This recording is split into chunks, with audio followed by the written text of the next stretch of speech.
all I do.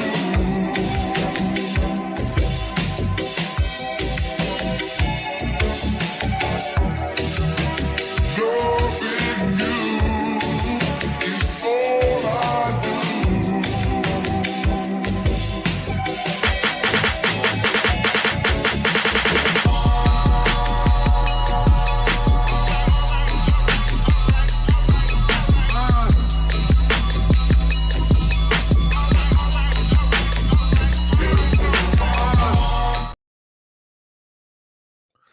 Good evening, good evening, good evening, good evening, good evening, good evening. It's your man God of Dots back with another Freestyle Friday show. Hope everybody has had a very good week. We have reached the end of the week. Brother, I'm in good spirits. I am in good spirits. Tonight's Freestyle Friday show, like you said, like I always say, I try to mix a little bit of social with the sports. If you saw the title to tonight's live stream, we're talking about the Shannon Sharpe effect, and it's going to lead into hopefully I'm able to kind of flesh out this idea that I had as far as this conversation going. But Jesus, let me just start off with this. We spent time over the past couple of Freestyle Fridays at different points talking about NIL deals in regards to college players. But tonight, like the Shannon Sharpe effect, it's a catchy title. I get it. But it's about knowing your worth. And we'll be looking at in the world of sports and how that kind of plays out when we're talking about the player, the owner, and the fan, and that relationship, and how that dynamic is in my point of view is kind of skewed. And when I will be bringing up something in regards to the college football in this tonight's episode, because EA Sports, very interesting deal they have on the table for a lot of college college football athletes. We'll talk about that a little bit later. But let me get into this tonight's. I got a short presentation. Bear with me, y'all. This is Ryan Clark. For those who don't know who Ryan Clark is, former safety for the Pittsburgh Steelers. Last known to be an analyst on what show was that? ESPN, as far as the sports analyst, has his own. How you doing, Miss Murph? Has his own podcast with a couple other football players called The Pivot. But he posted this video, I want to say last week, and I kind of let it play, and then we'll kind of talk about it after. I did my ESPN deal. It wasn't what I wanted, I realized I had to do more, and honestly, I felt played. And the worst thing for anybody that's from New Orleans is to feel played. But I felt like I deserved something that they didn't feel like I deserved. And so I set out that day and I said that day that in 3 years, I'll be the best in the world doing this. That there'll be no stone left unturned. I leave no doubt that there was nobody in the world that was like me. So I started my own stuff, bro. I started the pivot. I did the work. I got on the road. I went to every show they put me on and made sure I crushed it. And so now, here we are again. The season's over. Inside the NFL is finished. And somebody got to pay the piper. And it's either, we get what we want, or we make a decision to stand on what we're worth. It's not that I think that I should be paid more than anybody that does the job. I just want what I'm worth. And if they think too that I'm the best doing it, then that's what happened. When the year started, I said I was going to do more. I was going to be in more places. I was going to work harder than everybody. But what I realized is, man, you only got so much to give. And all you can give is all the energy that God gives you. And I did that. But I also learned that you run out. And at some point, you don't have nothing left. your health, your mental stability, emotional strength, family, all of it. It takes a toll on it all. So I said, I'd do whatever it took to get what I want, and that I'd work harder and longer now to work less and make more then. And I felt like I put myself in that spot. So the hopes is the next time you see me, wherever that may be, that all the decisions I made turn into me getting everything I want and working a little less.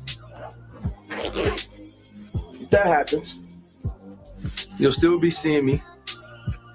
Maybe not as much, but probably a little more rested and happier. But one thing don't change. I still want to be the best doing it. That's always the goal. That should be yours too.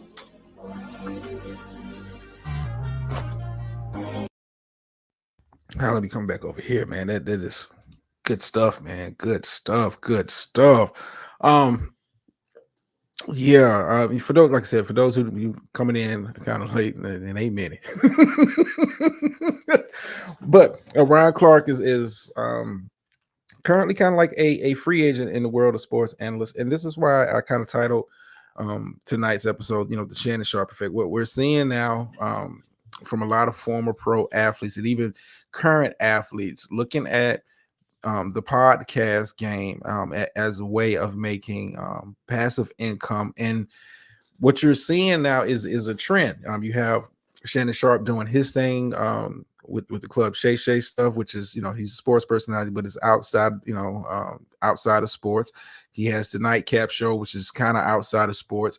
Michael Parsons does his podcast. You have, Gilbert Arenas, a couple of other, players starting their podcast. And what you're seeing now is a kind of like a transition from traditional sports media. What you're seeing is a transition from traditional sports media. Like Shaq's got his own podcast. Guys are starting to branch out and create their own brands and not depend on the ESPNs, the Fox Sports to kind of dictate their value. If you listen to the video, he's not saying he wants to get, like he said, he didn't say he want to get paid more than anybody. He wants to get paid what he worth. And I think with the Shannon Sharpe effect, other athletes and just people in general are looking to get away from the traditional model. That's why you see people starting YouTube channels, have podcasts, and all. People are trying to get away from that traditional model, and it's working. People are looking at the Shannon Sharpe situation, the deals he's able to make, and the exposure he's able to get with his particular brand outside of the, like I said, the traditional model of the media. And it's about, getting what you're worth. And when we're talking about what we're worth, like I said, I wanted to kind of transition this in the world of sports, but you can also take this outside of the world of sports. Sometimes, you find yourself in a situation having to accept less than what you think that you are worth, because, when you don't have, I don't want to say power, because you always have the power to walk away. You have the power to say no and choose to go a different direction. Sometimes you feel like, you have to kind of take less because of, whatever your financial situation is, whatever your family situation is. And people are starting to get away from that. Older generations will just kind of take what they were given. And I'm talking about, in the realm of sports, older, generations ago, athletes wasn't getting paid what they're getting paid now. They weren't able to negotiate free agency. It was pretty much, and I hate to kind of put it into terms that what it, in simpler terms such as this, but it was the plantation mentality. We drafted you, you start, we own you, we own your rights. You can't go nowhere. You either play for us, you play for nobody. And we've gradually over the decades have gotten a kind of away from that. And what you're seeing now is players, especially in things such as the NBA, maybe not so much controlled in the NFL as of yet, and we'll talk about that in a second. But even in baseball, players are starting to have a lot more power in the say so, because hey, I know what my worth is, and you're not going to give me less than what my worth is. And I think it's, for me, I think it's a beautiful thing to to see that, to take that approach, not just in the realm of sports, but take it outside of sports. Even with life, don't take less than what you think you're worth. Don't sell yourself short. Don't just take what they're giving you because that's what you think that you're worth. I mean, if you think that you can do better. So I like that. I kind of, in the realm of sports media, I kind of attribute a lot of that to the Shannon Sharpe effect. You're starting to see athletes, like I said, current and former, step out into that world, create their own brand, not depend on someone to dictate what their brand is, what their worth is, and actually going out there and getting it and seeing what it's worth. Um, Ryan Clark is doing well with the pivot. It is a very popular podcast. You can catch it on Spotify, Apple, and all that good stuff. But he's like, hey, ESPN didn't offer me a contract that I thought was worth me signing, and I went out there and he did. I'll say but he went out there with the intent of getting better at his craft, getting better and improving himself. And now we're here 3 years later, and he's a free agent.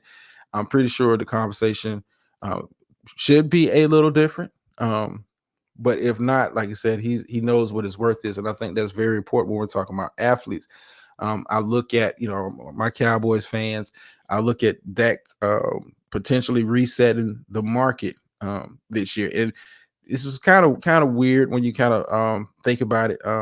When you have to kind of, as a fan, you have to take a step back and realize how use of the media and your love for the team has kind of blinded you to the fact that you know um, you want players to take less than what they're worth to satisfy um, some vision you have of the team. Like, I'm a Cowboys fan, been a Cowboys fan, I'm a football fan. Trust me, I'm not part of the organization. I don't get a ring if they win a championship. I don't get a game check, whether they go out there and play or not. But I think what you've seen, and some of the media have been part of this. I would say, putting the blinders on fans, where they feel like if a player asks for what he's worth, what the market says he's worth, what he thinks he's worth, and they want you to feel, paint the player out to be bad, like he's selfish, he's doing something destructive. How could you do this? Like, I hear this from Dallas Cowboys fans all over the social media spaces that I interact with them with. Why is Dak looking to try to get $60 million? Um, in his new contract. Why is he looking to get that? If he take a little bit less, we're able to do this and that.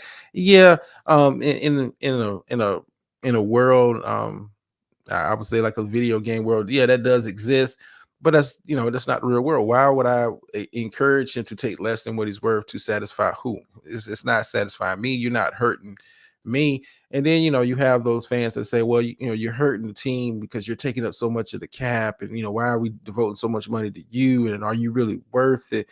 And you start to say, do it for the team, do it for the team. Shannon Sharpe said this in an interview in some years ago, and it really kind of stuck out to me. Because at one point in time, I was one of those fans that was saying, "Hey, guys should take less. Guys should, take a pay cut so we can get the things done, and we can build a winner and all that." And he said something in an interview, and it really kind of stuck out to me years ago. What's going on, brother? Sir, it stuck out to me years ago. He said, "Why is it that fans want the millionaire, meaning the player? Why do they want the millionaire to take less money when the billionaire, who is the owner of the team, is not doing the same thing?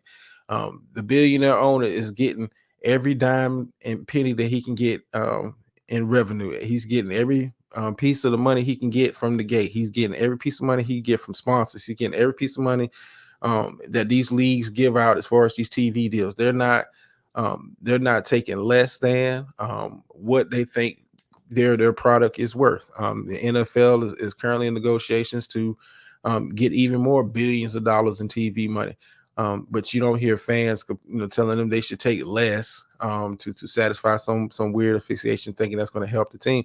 So why are fans mad at millionaires and not mad at the billionaires? Like, you want the millionaire to take less, and you're not making that same requirement of the billionaire. And like I said, this is kind of like the Shannon Sharpe effect. When we're talking about it, like, go out there and get what you're worth. If Jerry comes to him and offers him a contract for $60 million a year, he'd be foolish. In the way sports is, especially the NFL, an injury, and you could be a hit here, a hit there, you could be gone, and it'd be over. I look at the situation there with Russell Wilson. Russell Wilson wasn't injured, played bad, and they're finna say, you know what, we're not finna give you all of that money that we owe you. We'll give you, what was guaranteed, but you're not getting all of that money. We're finna cut you. Like, get what you don't take less than what you're worth in the grand scheme of things. And it kind of leads me to segue to the second part of tonight's show, when we're talking about taking knowing your worth. For those who are video games fans, EA Sports used to have a college football game, was very popular back then, but due to not being able to use players' rights and licenses, they had to stop producing the game. It's been in the works, it's been talked about, but now they're officially coming out with it. I want to say I think it's this summer. They're coming out with the new NCAA game. They've already kind of worked out a deal with the college football playoffs to use their likenesses and images, and they're working with the NCAA. They've already got a deal with the NCAA to use the schools' logos and likenesses. But a game is not a game. A sports game is not a game if you're not able to have the real life players. Like, no one would play a basketball game if they got some generic player that you think is LeBron, but it's really not LeBron, because players get paid for their likenesses and all that. And like I said, this kind of falls back into a discussion we've had previously on the show when we're talking about NIL deals and working out money. Well, EA Sports has approached NCAA college football players with an offer that some people are saying the players should accept on its face value. I'm of the mindset, when you really break down the numbers, what you really and it's kind of lead to kind of fall back into the Dartmouth story when we're talking about players possibly forming a union. This might be a situation. This might be one of those situations where having real good union reps and union leadership would be a very good idea for college football players. Well, here's the deal. EA Sports has offered every college football player that plays for a FBS school, when it's just 134 of them, and all 85 players that are on the team have been offered $600 for their name and likeness be used in the game. They've also been offered a free copy of the game, which runs about $60 to $70, depending on what system that you're playing it on. And they also offered them, and it's not for every player, certain players will be able to negotiate directly with EA and kind of work out a separate NIL deal. And when you kind of think about it, you think, oh man, $600 just to use your name and likeness. But we've talked about it time and time again in the world of college sports, man. These universities, organizations, they're making buku billions of dollars off of these players. And the argument before NIL deals was in place, well, we gave you a scholarship. The argument when NIL kind of came is, well, you're getting a little bit of money. Now you have EA Sports coming in, offering players $600 a piece to use their name and likeness in the game. And I had to do the numbers. When you do the numbers, $600 for 85 players over 134 teams, it pays out to about roughly $7 million. $7 million to be split between we're talking about 12,000, $7 million to be split between 12,000 college football athletes is insane. When it drops, when it drops, will make $7 million within the first 10 minutes of it dropping. This is that anticipated in the gaming community. I know, I ain't gonna lie to you, when it get ready to drop, I'm getting a copy. I'm gonna be playing it. You might miss me for a couple of episodes because I used to love playing NCAA football back in the day. But this game is going to make way more than $7 million in the first 10 minutes of it dropping. Pre-sales are going to be through the roof when they actually have a finalized release date. And like I said, this is one of those situations where I think players and young college athletes are getting taken advantage of again. I just don't see how not having some kind of real representation in place to kind of, because college football players and college players peers with the NIL deals. And I know, how you doing, Dr. Nick? I know we've had this discussion before on a Freestyle Friday. Should college athletes be looked at as employees at the point, negotiating contracts and that kind of stuff? This is one of those situations where I think players are getting taken advantage of. I don't think if these players had a real good, let's say a Rich Paul representing them as a collective, that they would even EA would have even came to the NCAA and offered this deal to the athletes in question. I mean, when you think about it, what is $600? What is $600? And mind you, we're talking in a space where we're over, most of us are over the age of 30, 40 years old. Some of us a little bit older, brother of a certain age, I'm sorry. But we're a little bit older, and we know $600. We can, we're thinking about trips, bills, or something like that, maybe an investment, save the money. You're talking about a college athlete. Yes, Ms. Murph. That's part of the deal. Like I said, EA has worked out a deal with the NCAA. They worked out a deal with the NCAA to use, teams, images, logos, mascots, all of that kind of stuff to afford a game. But what they want to do, and I can remember playing NCAA football. What they would have was at the time, back in the day when NCAA football was out, I want to say like early, like the 2000s, early 2000s, when it was out, they would have a player, I guess the player's likeness to the point where you knew that they had the player's number, the position he played, rated skills, and all of that kind of stuff. It just didn't have the name of the actual player. And somebody that will buy the game, such as myself, you would have to go in and edit the names on each of the players on the teams. But that it was that actual quote unquote likeness down to the height, weight, all of that stuff, the jersey number, all of that. It was a big deal back then for them to be making all that money off those players, and players weren't getting jack. Here we are almost over a decade later since the last edition came out. Players are getting the NIL deals, and EA Sports has approached the players through the NCAA, have approached them with $600 to use their name and likeness officially. So instead of just having let's say Adrian Peterson is number 28, you have number 28, the school logo and all that stuff was on there, but the name wasn't on there. They're going to pay them $600 to use their whole name and likeness and all of that for the game. And it's like I said, it's not, they're not going to have any HBCU schools involved in this deal.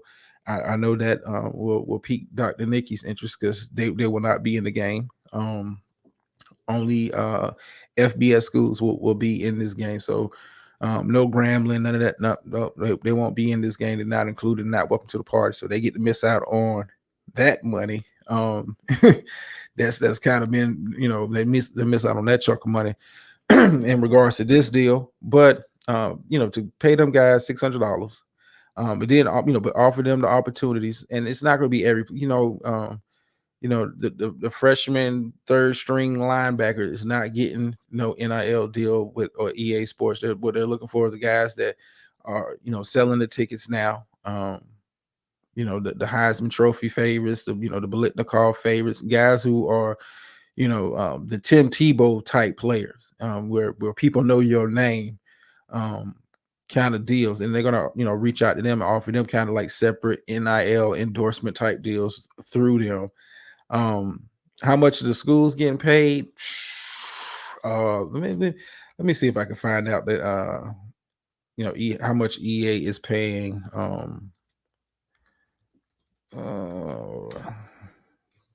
I should have looked that up before the show.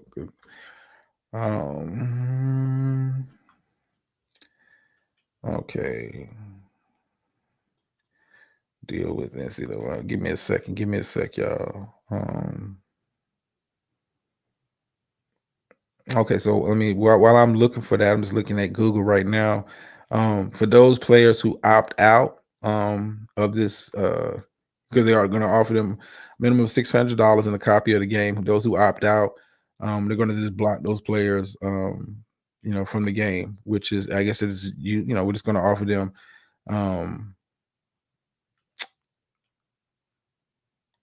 a generic deal. Hold on. I'm trying to find it while I'm doing that. Hold on.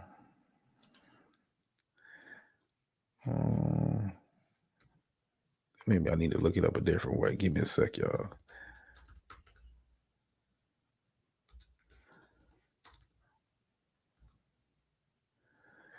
Okay, EA Sports deal. Okay, give me a second. How much is it worth? Okay, I know that. Okay, you got me. I'm trying to find it, Ms. Murph, but I just can't, because I don't think they published the actual dollar amount for the deal.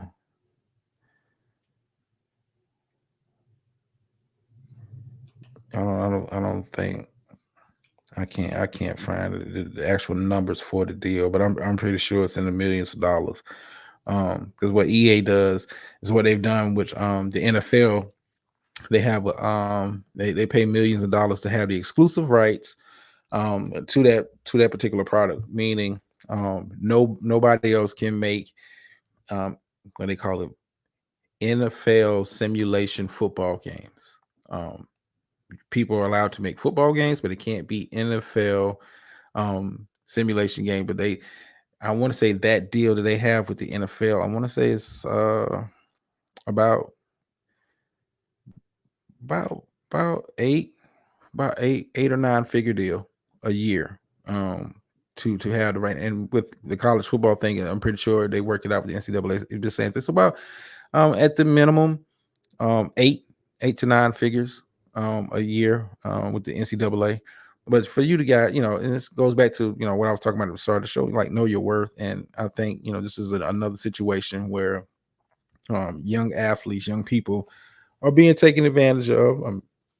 I mean, what is $600? And we're gonna give you a free copy of the game. They was gonna get the goddamn game anyway. I mean, they was gonna get the game anyway. If they weren't gonna come out their pocket, I'm pretty sure one of their quote unquote boosters or sponsors would have just gifted it to the team any goddamn way. But I just thought that was very interesting. And this the whole know your worth kind of thing. And I think college football players, I think this is going to be a, not just with this deal, but I think, overall, this is going to be a learning process with these young men and women, when they start finding out, what are you really worth? How much do these people really make and offer you? It's going to come a point, and I it may not be in my lifetime, but it's going to come a point where college athletes across the board are going to be treated as professional athletes, really paid like professional athletes, and really be able to really negotiate real substantial type deals in regards to them coming to a university, them coming to play, because it's big business for everybody but the players, and even the players, not everybody's getting big money with the NIL, but every college university is getting big money as far as like this NCAA, what they consider Division 1. All of them schools are getting paid off the TV money.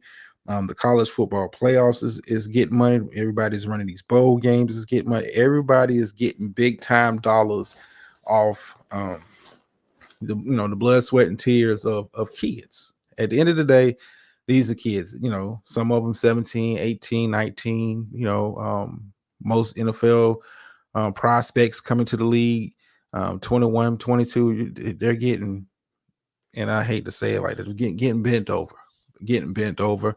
But it's about knowing your worth, and like I said, with the Shannon Sharpe effect, people. And I'm not saying this is widespread. I mean, it's been happening. I just wanted to focus in on him. I look at him, how he's expanded his brand from I'm just Shannon Sharpe, former Hall of Fame football player. I'm just a regular person on, sports personality on the show, to now I'm I'm a brand.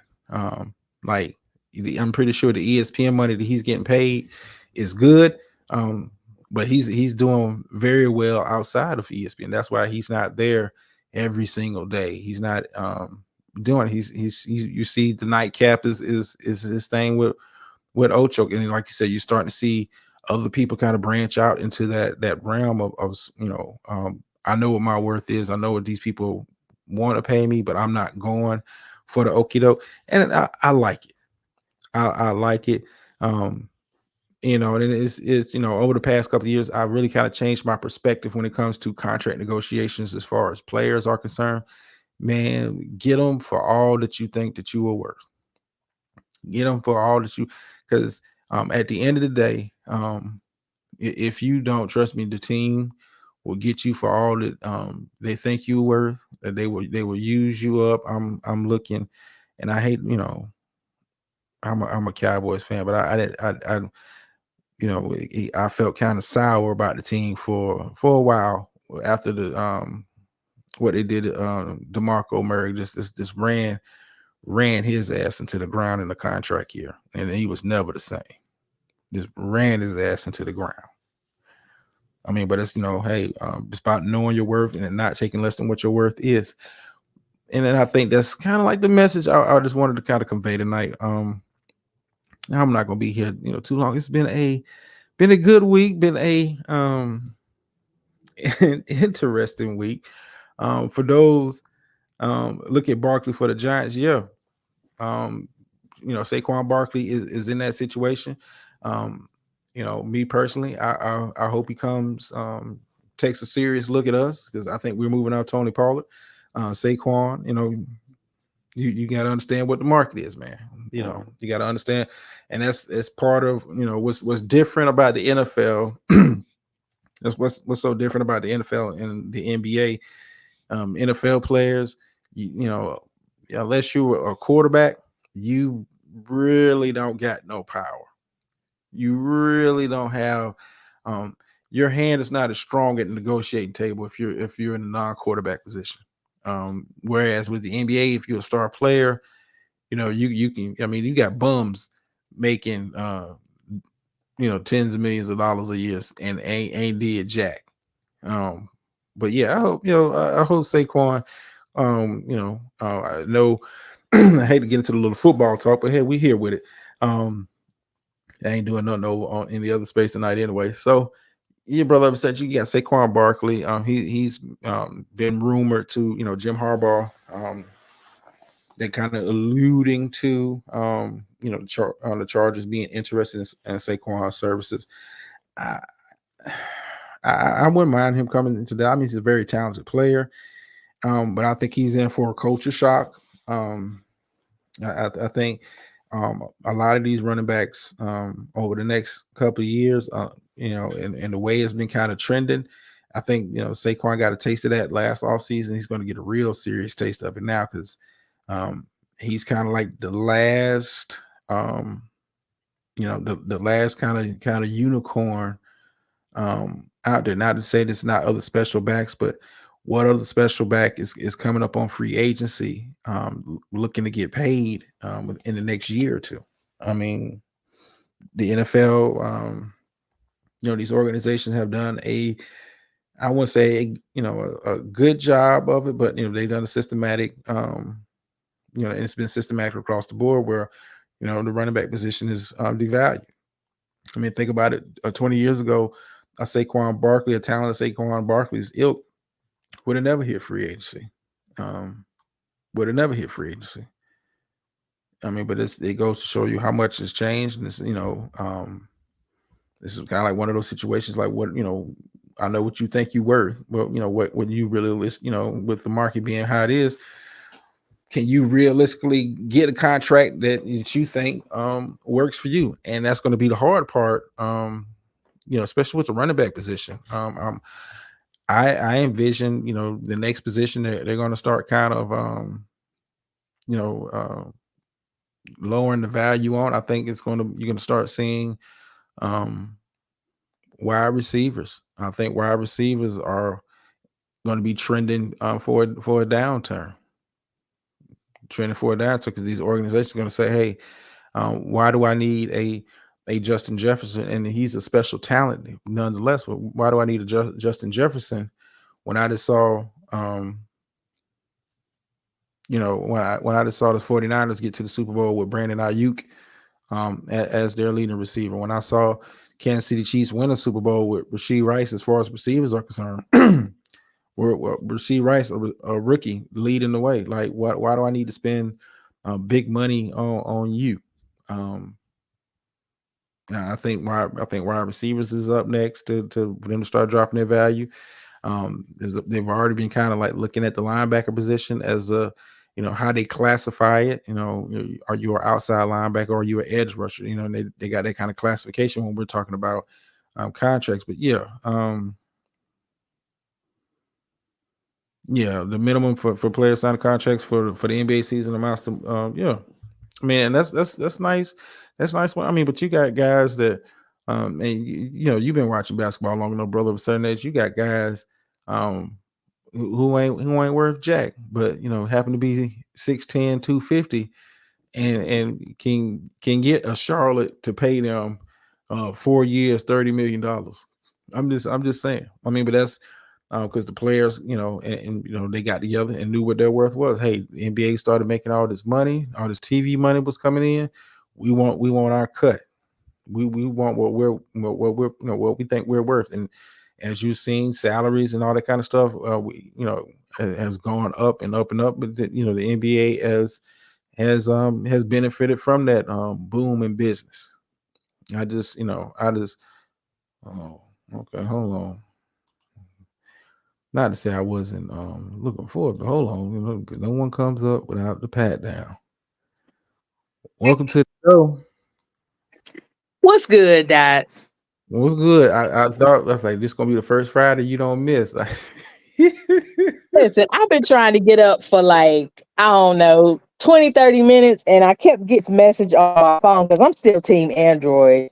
And they kept saying YouTube hasn't updated with the newest Android update. And I'm like, what in the hell? I'm So team I had to, I'm sorry. I'm iPhone.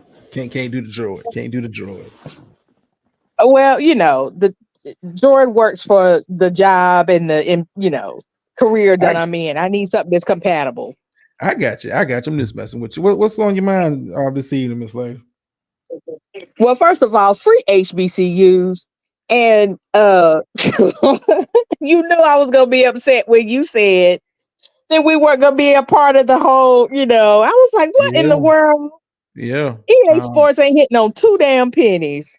Well, I mean, but they, like I said, when 600, I had to do the math. I'm like, damn, 600 players, over 134 teams, and 85 players a team, and not all the players. If they had even put certain restrictions in, they had to have like a university email and all kind of stuff. But I did the calculations. That we're talking about $7 million. They're going to make $7 million in the first 10 minutes of pre-sales. They're going to make $7 million in the first minute of pre. And I, Miss Murphy, don't worry, I'll follow up with you about that, Miss Murphy. But I'm pretty sure the deal that they worked out with the NCAA is 8 to 9 figures. Easy. See, I don't understand. If you have HBCU teams that are a part of the NCAA, how can you just cut them out of the pie? This is why I'm always, and some people say I'm a little bit too passionate about the plight of black schools. But do you see how this is some BS? Yeah, I trust me, I get it. How do you have the NCAA that governs everybody, but then everybody doesn't benefit for what comes to the NCAA? That doesn't make sense to me. Listen, I'm with you. I'm with you 100 I don't 100%. feel like you're with me, Dots. I really I, don't. I 'Cause am. No, you up listen. here talking about you're happy about Giants or G-men coming to play in Dallas. What in the whole hell? You know what? I'll take Aaron Rodgers' ass if he gets me a Super Bowl. Come on now. Come on now. I'll take. Come on. Who I gotta get? Who I gotta get? I'd have took Belichick if it have got me a ring. Come on. Now. If it get, you know what? I'll take whatever. I'll make that deal. But like this deal with EA Sports is like, it's I mean this another way of I don't see how that's legal. I don't see how that is legal.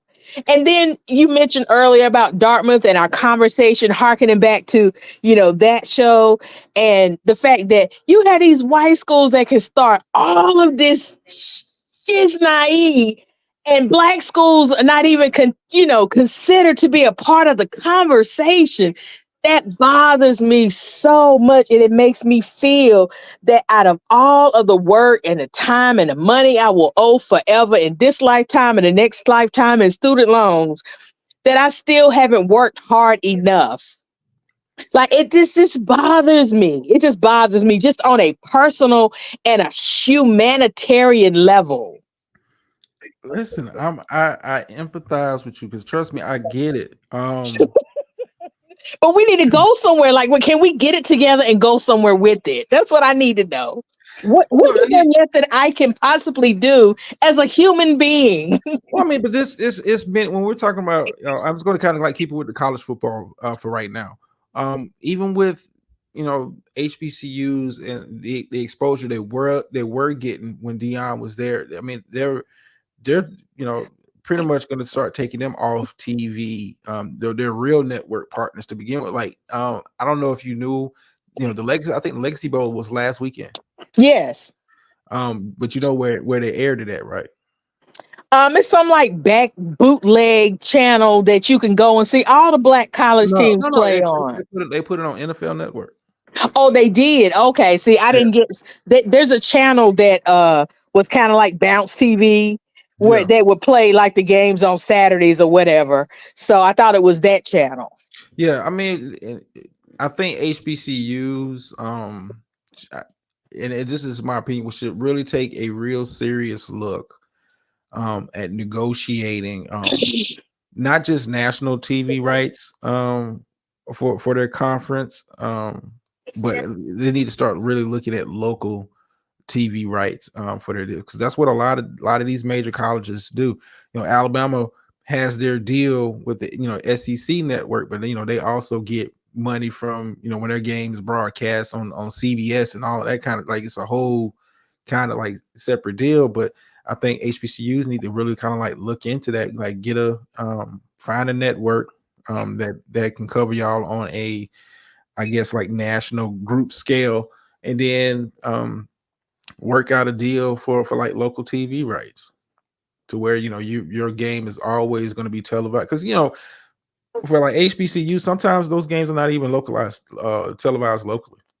Oh no, they are mentioned right before the high school games. Like the high school games, get more playing time on TV with the sports, whatever. Then I just can't take it. I can't take it. Yeah, I think HBCUs would be, yeah, I think that'd be another source of revenue. I thought they would have kind of did that when you had the kind of buzz around Dion. Like, okay, let's get some of this TV money that these Division I schools are getting. Now they're gonna get cut out of like the EA Sport. I mean, I remember back when EA Sports was doing the college football, they didn't even have all of the HBCUs represented. But some of these HBCUs are D1 teams. I don't understand. I can understand if they said, if you CIAA, D2, all these other whatever, we can't do you all. But if it's the D1 team and it's an HBCU, why are they not included into the conversation or the opportunity? It's like you couldn't be any more racist than no HBCUs at all. This is what equality gets you. Equity would be if you're D1, you're a part of it. Equality gets you, well, none of them at all, because we want to treat them all the same. Yeah, I thought they was going to do, they was going to include all, like they used to. They for the most part, they used to have a lot of the university, but it was some universities you couldn't find like a Fort Valley State in the game, but you could find an Alcorn State in the game. I don't know why they kind of got away from that model. I don't know. And this is also what happens. And I'm going to get off my soapbox because I'm going to be the old lady in the rest home because that's where I want to be. I want to be in a rest home one day. Shoot for the moon, I guess. Just for me, you don't say no. I want to be in a rest home, a senior citizen living facility. And just put me in the library somewhere. Leave me alone with the books. Let me have a private conversation with all the books. And I will still be saying, why do they not have HBCUs as a part of it? I just can't. I can't take it. And I think that part of what bothers me so much is that although the conversation, and I'm digressing just a little bit, if you'll just bear with me, is hopefully I'm not derailing the show. But what bothers me is that we have all of this hope when you start talking about HBCUs and you get your Deion Sanders and you start recruiting younger people to become presidents and chancellors of these schools, not realizing that part of the issue is that, yeah, you get people in these leadership positions, but the trash that's still there, that's not what you cleaning out. I completely agree. So therefore you're still in this same, hamster wheel. And then you will continue to recycle and recycle and recycle trash. We are the only group of institutions that recycles trash in a way that kills us. Oh, I mean, let me ask you this, because you're in that environment, and I mean, do you think is fear based? Why they're scared to move on? It's not about fear. I believe it's about not rocking the boat, because as I said before, that's what Title III monies and all that stuff is for, is to keep HBCUs quiet about all the millions and billions of dollars that they don't get a part of because you're sending it to all these other schools. So we'll give them Title III, but we're going to be so strict on what they can spend that on to where, it boils down to you going out and hiring people and paying them through Title III, knowing that you can't even keep these vital jobs that they need in order for them to grow because Title III funding is only, is in 5-year cycles. You see what I'm saying? Mm-hmm. So it's like you can't do better because it's always on a time clock for you. So the strategic moves that you need to make in order to do better long term, it's not even possible. That's what bothers me. It's this inevitability of it's not even possible for us. So it's almost like you are fighting a losing battle and they want you to die fighting that same battle. Well, that's the black struggle in America. I understand, but I don't have to be happy about it. It's like, no, I didn't say you had to be happy. No. I'm just saying, like, it seems like people, as the generations are growing older and just more apart from what makes you a good human being, like nobody's invested in that anymore. It seems like, that inevitability of doom and gloom and, that bleak outlook that we have on the Black experience is coming to us, at the speed of light. And it's almost like, so what do you do about it? The things that you can do about it, you already know that the generations coming behind you aren't even invested in it. So why do it? That is the conundrum we find ourselves in as Black America. I mean, it's a... And then it's perpetuated by white America because they're reinforcing why you shouldn't care about it because they're telling you we ain't going to give it to you no way. I just can't take it. I don't see how people become complacent with that. So it's almost like we're putting, okay, so I liken it to this, and it saddens me to be able to say this. I liken the leadership at a lot of these HBCUs to the mannequin challenge. You're just a fixed body in a space, but you ain't doing shit. Mm. Not the mannequin challenge. The mannequin challenge. It looks good. You got somebody there, but they ain't doing shit in that damn office. You understand what I'm saying? Mm-hmm. So that's not even a mode or a model of leadership, but it's one that I have coined because there have been places where I have worked where I see you talk a good game, but when you hire people to come here to do what you say, those are the ones that have the hardest times being successful because that's not what the F you want. Mm. So that means you're now just a well-dressed placeholder, the mannequin challenge. Mm. Now let me kind of So bringing it back. I'm sorry, bringing it back. no. I'm gonna kind of like get your point of view on this. I'm just gonna let's say you was a student athlete came to you and asked you advice about this deal that EA is offering players, and they ask you your opinion on it. What would you tell them? I would tell them to take the money because it's exposure. Because that's part of what we teach them as well. This is why we send them out on internships and, things of that nature. Take the money because it's exposure. And hopefully the right person will see you that won't continue to exploit you. Mm. I mean, I didn't look at it through that because I was of the mindset I would tell the players no, just for the simple fact. I mean, when you were talking about $600, and I know this game is going to make way more of that with just the pre-sales, way more than that with the pre-sales. To think you're just getting $600, you're just getting $600 out of a $7 million pot, and they're finna make millions, and my name is on it, and all I got was $600. Like I just can't. And I get the exposure part, but it's the exposure. And think about it. If you didn't take it, this goes back to not even being in the game.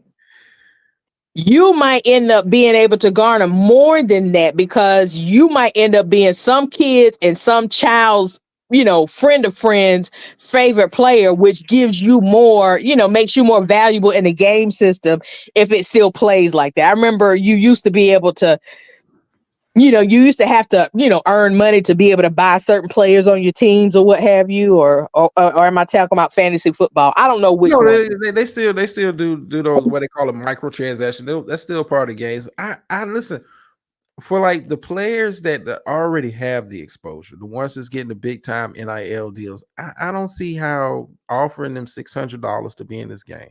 But you might be one of the cheaper players, and it's better to have some cheap players on your team than the no names on your team. Again, I don't play sports as far as video games. So I don't know. I'm just thinking that it's still exposure and it gets you out there. I mean, think about how celebrities live their lives. They say that any press and publicity is good press and publicity. So I'm looking at it in that regard, and it seems to work for them. So if I were giving advice to a student, I would tell him to take the money. Take the money to get yourself out there on the game. Because if nothing else, you actually have that as proof that you've been somewhere and you did something. Okay. Now, I remember our last Friday conversation. We was talking about a situation up in Dartmouth, them like possibly becoming a players union. Do you think, and I started thinking about like this, a players union or something of that kind of framework will be beneficial to these college athletes in the world that we're talking about negotiating deals, negotiating money.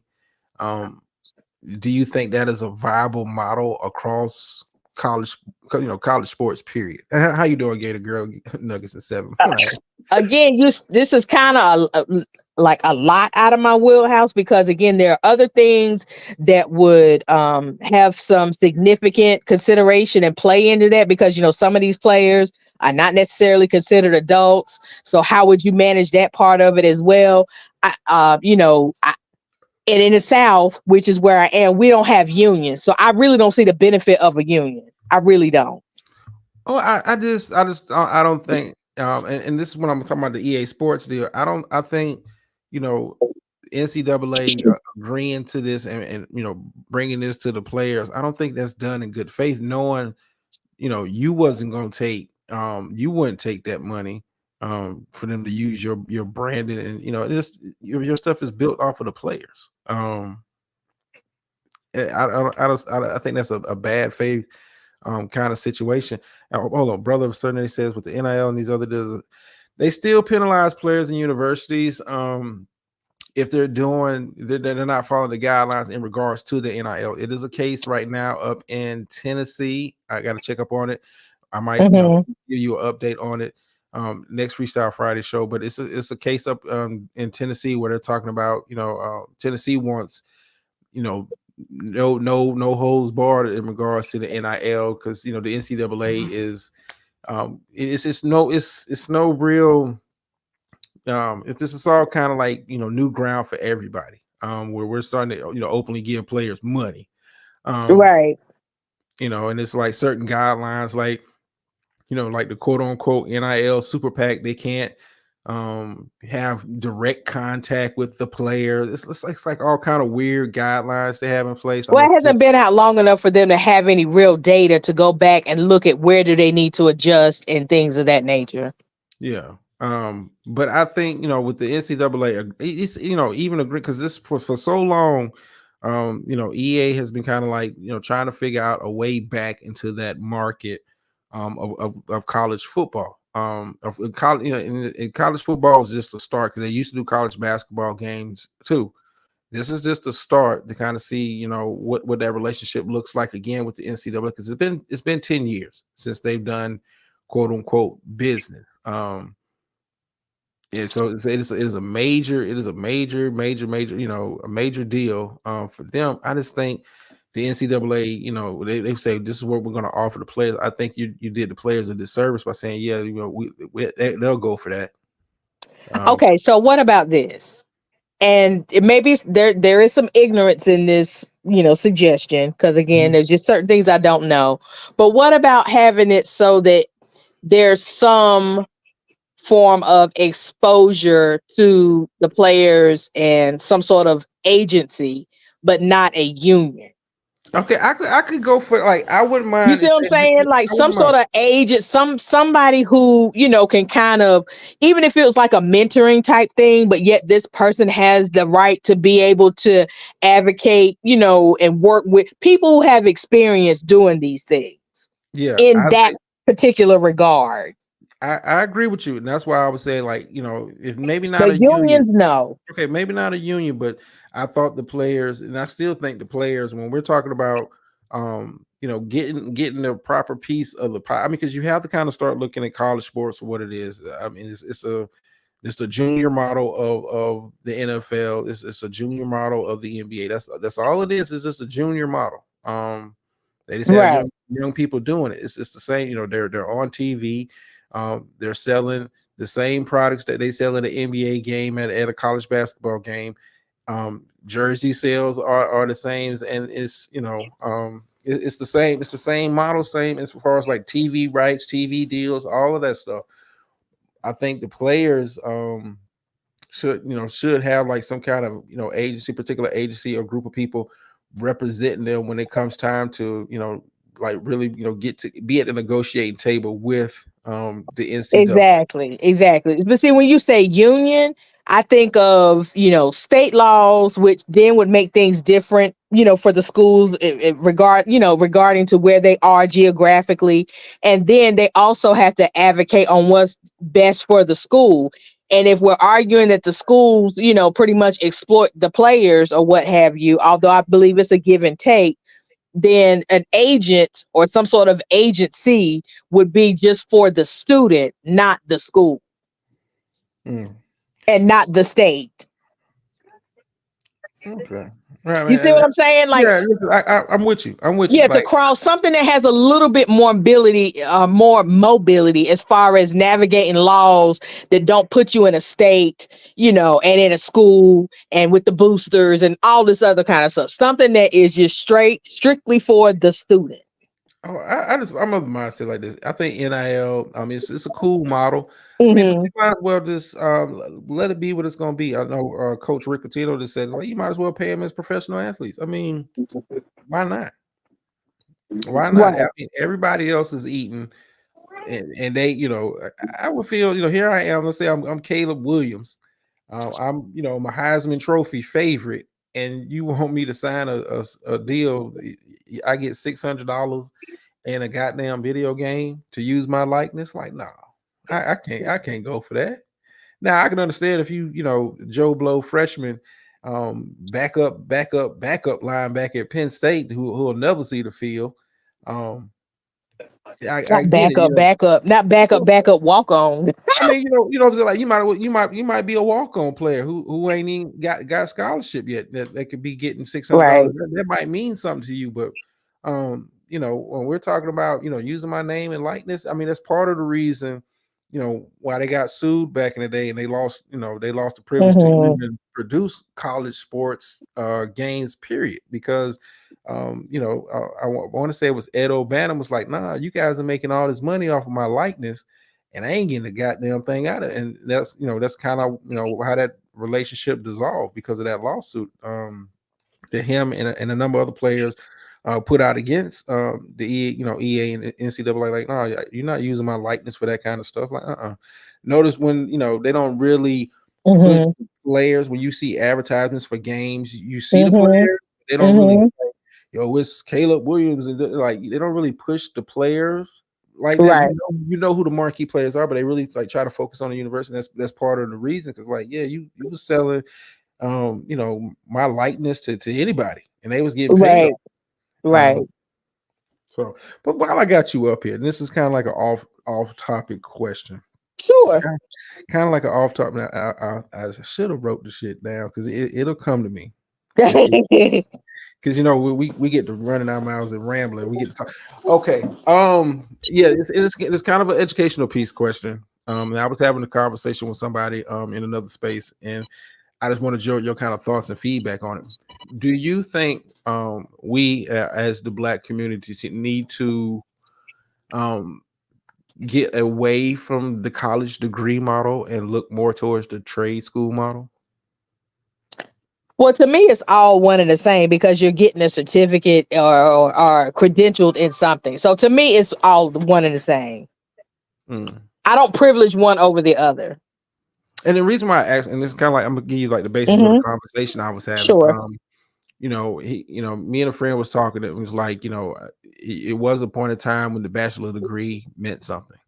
Right. You got to the point of time you didn't, when it didn't mean anything. Now you had to get a master's. Hmm. You got to the point if you got a master's, now you need a doctorate, and it's like, at what point do I start chasing? And with a lot of this stuff with our community, we go for the degrees, and it's nice. It's nice to have. I got a couple of my goddamn stuff, but you talk about college debt and student loans and that kind of stuff, and I think it's been a systematic plan from the man that they took certain took home ec out of high schools, took trade like Right. that kind of stuff out of high school.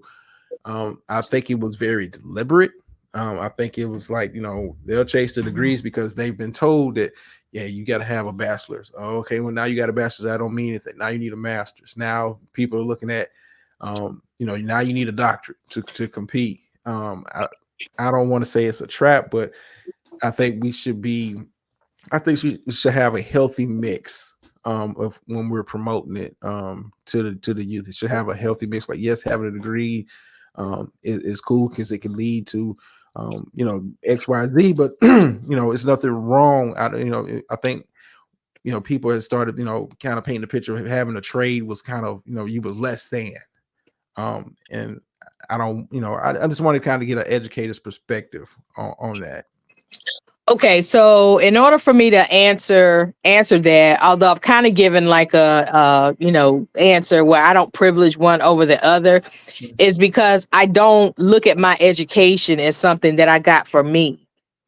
Carter G. Woodson says we are in the month of Black History Month, and this is how I've always approached it. He said, education is supposed to inspire one to live life more abundantly. Unfortunately for the Negro, it has worked to the contrary. It's because you don't realize that your education is to empower the other people around you, not for you. It equips you to become a conduit of change. So, you move. So it's like you go to school having all of these qualities, as being a change agent.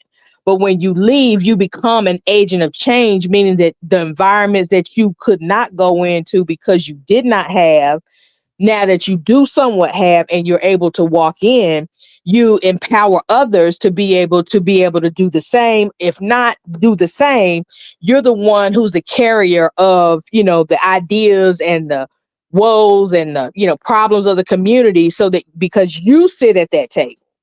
So it's not about the people, it's the people that I represent.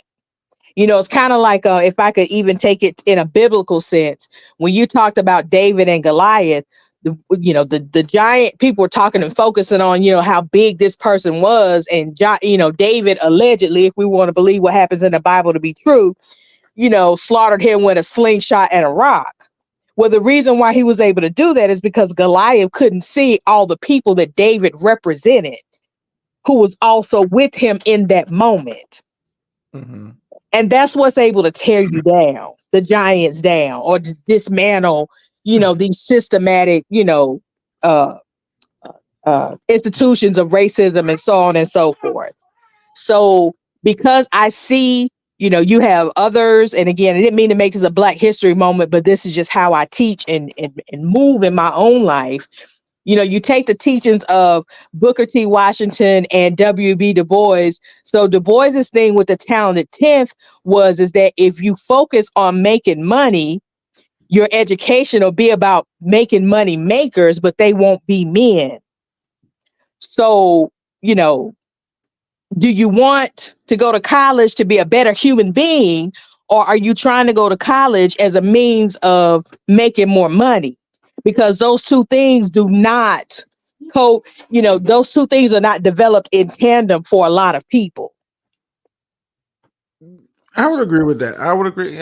I would say, my thing, and I like to be transparent. I looked at, having degrees as, something to increase my earning potential. Right, but what did your parents send you off to school for? It wasn't necessarily about you making more money. They still wanted you to be cultured and to be a good human being, because it's assumed that if you're a good person, that means that you have character, and those are the things that will carry you on to make the more, the better money. If that makes sense. I get what you're going with that, but I think, like in my particular situation, I don't think culture was the primary concern, because I looked at, my views on getting a degree was because I wanted to enhance myself, but I never kind of looked at it through the lens like it's to me getting a degree is not only enhances me but enhances my community, because I like to do my stuff in the community, but I never looked at my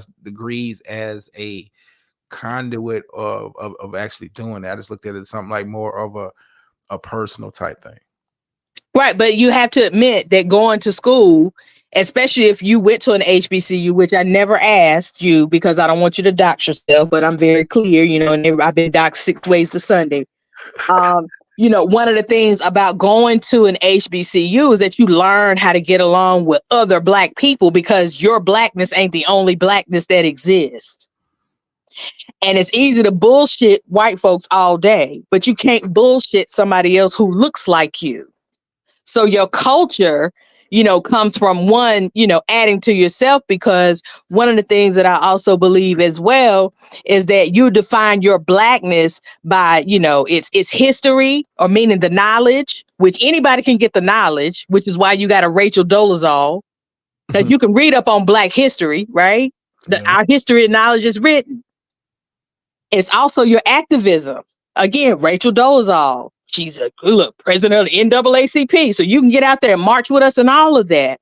But there's an essence to us that cannot be easily quantified by way of, things like the double consciousness that we live with. And the fact that our Black experiences are so diverse that it takes you actually being around people from these different experiences and cultures within Blackness to understand it. And white folks will never get that. They can copy and emulate and steal all day long. But that essence, they will never, ever, ever have that. Not even by way of sleeping and procreating with us. You still won't get it. It hasn't stopped them from trying. No, it hasn't. But again, but that's because essence is one of the most difficult things to quantify. But there is an essence to what it is and how we exist that they don't have and can't have. It can't. So, there's just a lot that goes into that thing, with the value of a piece of paper. Sometimes that piece of paper is just to get you in the conversation and in the door, but it's that human being that takes you the rest of the way. Because people don't ask you about the classes you take. They ask you, what did you learn and how are you able to enact that? So whether it is community college, whether it is a 6-week class, an 8-week class, some sort of training where you go through a test and it, they assess what you do, kind of like the DMV gets it best, not DC, that area, but the DMV where we go, Department of Motor Vehicles. Mm-hmm. They test you, book wise, they test you as far as your behavior by putting you behind the wheel. And then, they test you, hang on, if I wasn't talking about it, it's 3 ways in which they test you before they actually give you that license. And those are the things that you need, to have in any program, whether it's, as I said, whether it's a trade or it's a content area, so that people understand and can trust you with whatever job it is that you have to do. And I'll have to text it to you, but it's 3 different ways in which the DMV gets it. And as far as education, they're the only entity that I see that actually gets it right before they let you go. Well, I got my own views on the DMV. I understand that, but I'm saying to get that license to drive. And then when you break the law, what do? They penalize you because you did something that you were not supposed to do, and they tested you on it, so you can't say you didn't know.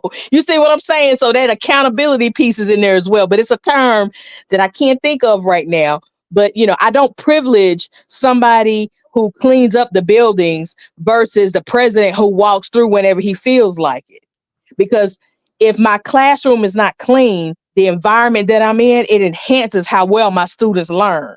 Because I can't function in a dirty place. I can't function if it's cold. I can't function, my students can't learn if they're hungry and those types of things. And I think about all of that as I gauge learning. And those things are very, very important. So nobody, where I work is any more important than I am. If all of us are not there doing our jobs, then it doesn't work.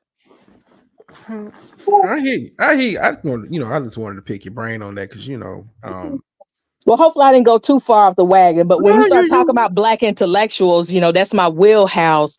And it's not necessarily what they said or what they've written. But it's like, what do you do with it and how do you make it real and accessible to other people who may not have read their works? How do you make it make sense to them, regardless of whatever walk of life they're from? I'm with you. I'm with you. Like I said, I just had to pick your, I had to pick your brain. Oh, sure. Anytime. Anything on Black, something that's Black, I got you. But something's white, I'm halfway there with you. Look, I got my pinky toe. Look, if it's half white, I got my pinky toe investment in there. But that's about all I'm gonna give you right now. You can't get a whole foot, and my feet aren't big to begin with. I'm like a 6.5, 7, so they're small to begin with. So now you got a pinky toe of investment. Now, I don't know if you caught the beginning of the show. I was talking about know your worth. Now, in the realm of sports, and you're a Cowboy fan like me, it's been rumored that Dak is could be prepared to reset the market at $60 million a year on his new deal. Oh Lord. And I made this case early in the show. Wait a minute. We need a word of prayer first. Go ahead. I feel like this. If Jerry offers it to him, Mm-hmm. if I'm Dak, I take it. If I believe that's what For I'm, sure. yeah, I take it. How many years is that though? I want to say it'll be 60 million first year. I have to look at, once the contract is officially offered, but that's kind of like what's been rumored. Mm-hmm. But like the kind of theme of the show was supposed to be, like knowing your worth. Like I look at what Shannon Sharpe is doing outside of traditional media, with the podcast and the YouTube and all of that kind of stuff. It's about, hey, knowing your worth, building your own brand and getting what you rightfully deserve. And I played the Ryan. Oh, you just have to go back and catch it at the beginning. Okay, yeah, for sure. Let's go back and catch it. But would you be mad if Dak took the contract, knowing what that means for the salary cap for the rest of the team? No. Now, if you ask me if he was worth it, that's a different question. I mean, but you're one of the few, because I've been, kind of like in certain spaces battling other Cowboys fans. Like I was like, hey, if Jerry offered it to him and that's what the market is, and that's what Dak feels he's worth, I take it. And like, oh, what about how are we gonna be able to pay CD and how are we gonna be able to pay, like, that's not Dak's concern. That's no, Jerry's it's not. concern. That's Jerry's no, it's not. Exactly. And I think exactly. These owners, when it comes to contract negotiations, players get painted in such a negative picture when they ask for what they believe they're worth. And I think that's kind of like, I don't want to go, it's Black History Month, but I don't want to go towards like that plantation mentality, like, you take what I give you, boy, type thinking, because you're not, these billionaire owners are not taking any less on the TV deal than they think they're worth. Absolutely, but it's also about staying in your lane. So for some people that's above their pay grade of thinking. So don't even go there. Like, this is why Jerry Jones is where he is. It's his issue to figure out how he's going to get Dak this money and get everybody else the money that they're asking for or not. Yeah. Well, I'm other man. 60 million first year. If he's seen other people get it or get something close to it. I mean, if that's what the market is, that's what the market is. But then right. I have to, because think about it. When we buy property, what do they charge us? The market rate, whether we think it's worth it or not. Do you want it or not? But I'm a fan. But since I've been in this chair doing the analyst thing, I start thinking about other options. Like, am I giving Chicago a phone call for Justin Fields? Well, listen, that might be what's on the line here. I don't because we don't know what's going on, behind the scenes. Again, like we don't have the benefits like we do in the other space of, the emails and all of that. Like, if we had that, then we could have a more informed conversation about consequences and maybe tell Dak who else they consider it. And I don't, and I try not to think of it in that mind, because I start thinking I'm a fan, but I got to be, right too. But I'm like, what's but no, as a fan, I say take it. If they offer to you, you'd be a fool not to take it. Absolutely, because guess what? If Dax gets hurt and he can't play, the rest of the team are not going to say, well, let us, sacrifice money to make sure he still gets a check. It's like, now, dude, you SOL. Who's up next? I look at Lamar's situation last summer. Nobody wanted to really offer him a deal, and he ended up getting what he thought he was worth at the end of the day. Absolutely. Which is something they should have given him to begin with, because he already proved that he was worth it. Yeah, I didn't understand that whole weird thing they had going on in Baltimore, but it worked out for him. Sheesh. Because they thought he was going to cave. Sheesh. I love Dak. I think Dak is a top quarterback in this league, but yeah, but he might not be the man to get us to the promised land. That too. But it's like, where do you pivot? Because I can pivot on the decimal point. I can deal with taking a step back, from I would say Dak this past season was a top 5 quarterback. I can pivot from a top 5, but I gotta have a top 10. Where do I find them at though? That might be a story for another day. I know, I know. I agree. I Yeah, agree. I I'm watching. absolutely agree. I'm watching because everybody that's got deals coming up that they're watching too, and I'm curious to see what them to go because Jerry played hardball with them last time. Uh, Hmm. I don't know if 60 million is the going rate, I might have to step away from that and kind of follow the model that a lot of these other teams did. Try to do it with a guy on a rookie deal. Hmm. I might, but anyway, let me get my behind up out of here because going Well, to watch. thanks for letting me get on my black, soapbox. Black History Month is almost over, and I don't think I've had a chance to do it anywhere else.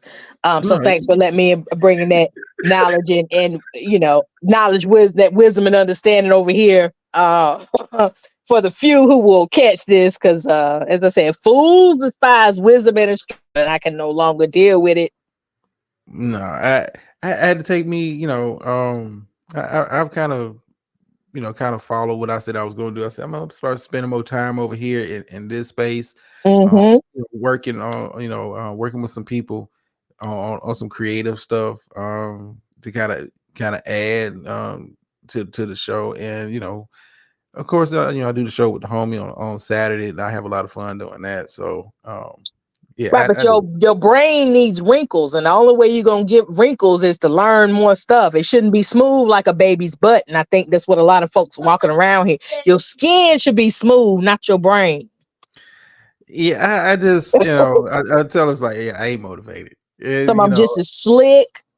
yeah, because Miss Drama was like, you not. I was like, nah. I said, I'm good. And those who've been like over here, listen to the show, like, yeah, I'm good. Like, there's But see, you know no, your worth. Going back to the theme of the show, you know your worth. And yeah, when you like, know your worth, people can't summon you. You come out when you get ready.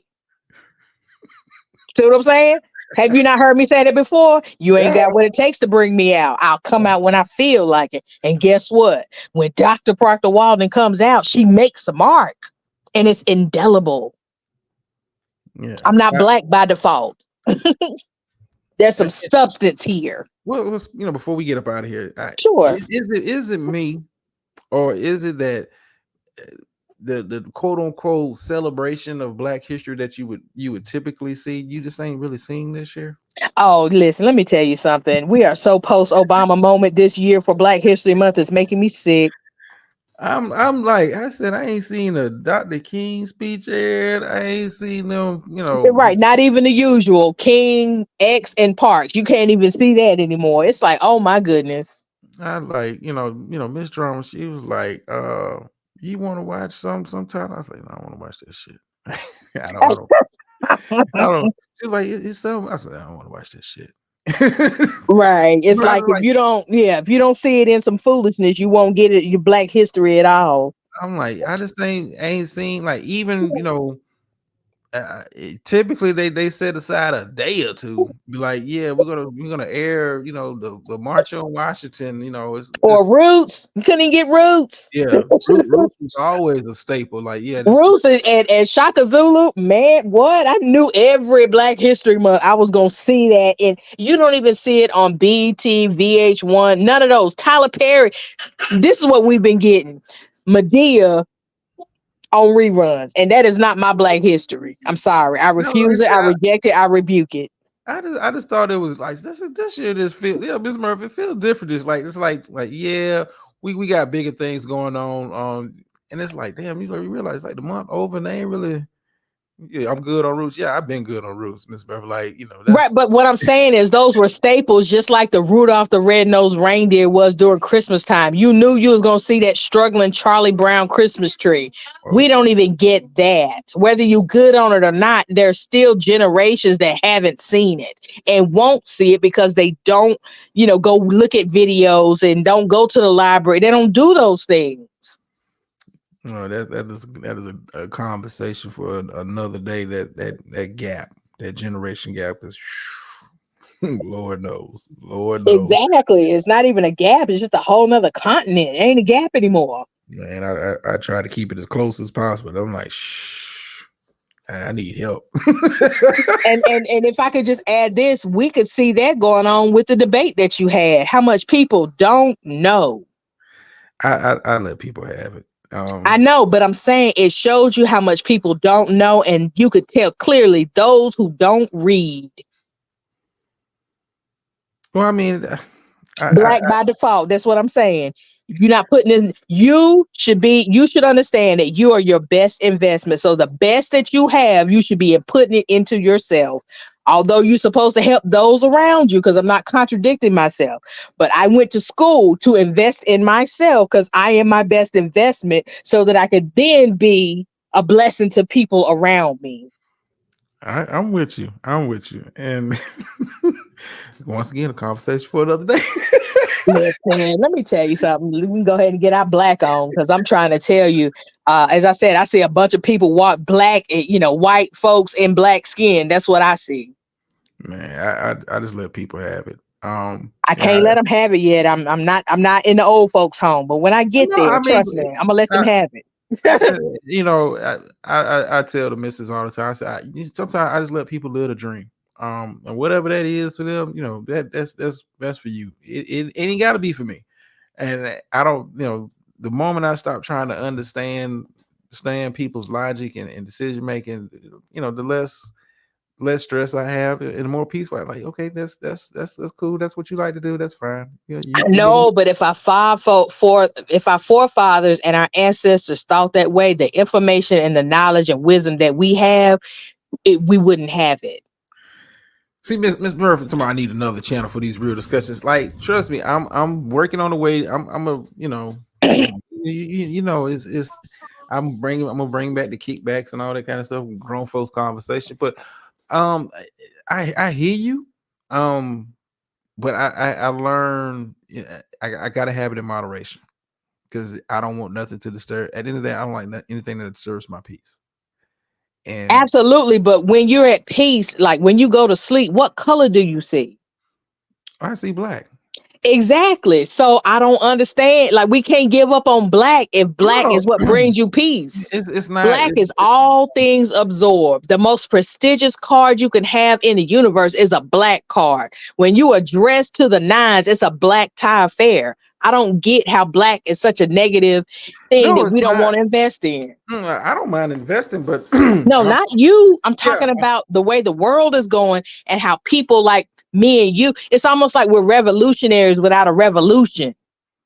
Well, it's like I said, that's a completely different discussion, because for sure we've kind of gotten away from what the word community actually means. Anyway, when you really kind of break, you're exactly right. We've got, a lot of people don't understand what that really truly means when we're talking about a community. And they say community, you think neighborhood. Some of these folks, no, they think First Sunday and grape juice and crackers. So, because that's what they got, grape juice and a bunch of crackers. You got those to think that too. I say I just let people, live the thing. Because some folks are trapped in the matrix, and as much as I try to be Neo and pull you out, you're not ready to receive it. So when you're ready, I'll be here. We'll keep the light on. Yeah, I'll keep the light on for you. So you won't crash on the shore. The light will be in the lighthouse.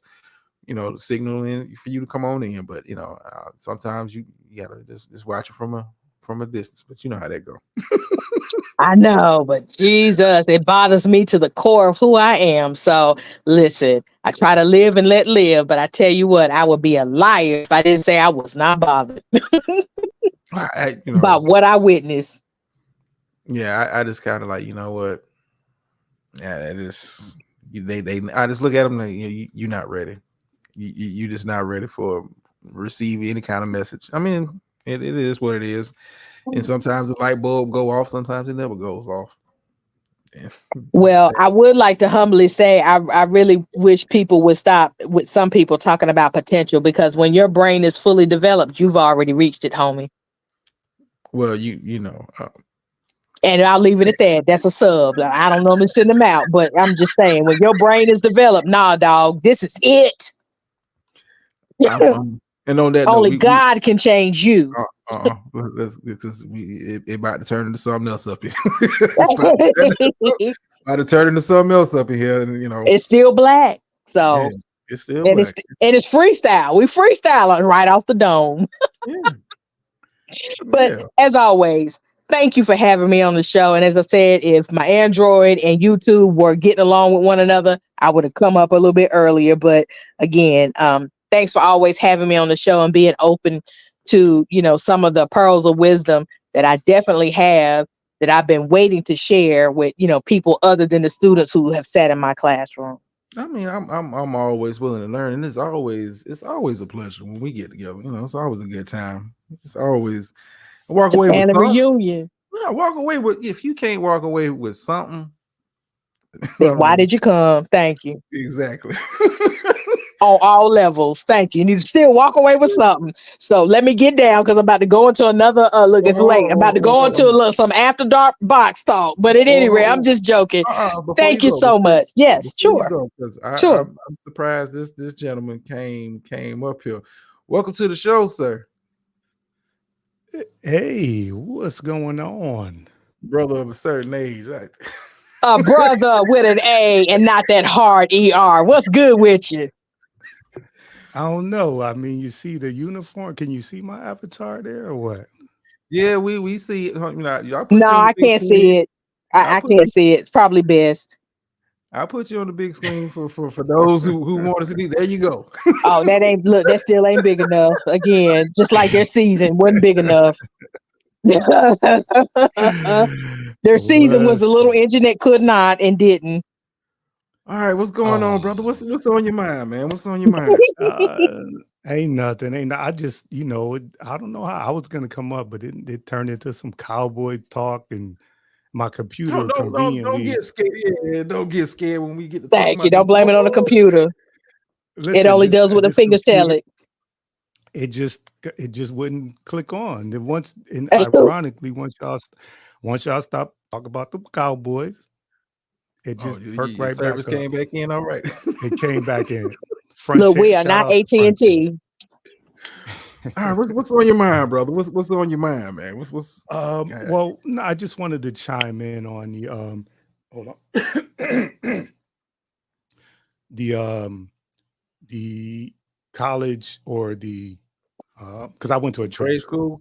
I went to a trade school. Yeah, I went to I ended up into a 4-color film layout and design. I'm not doing that now. Ironically, I work for a university, and my kids get to go to college for free. So I'm pushing,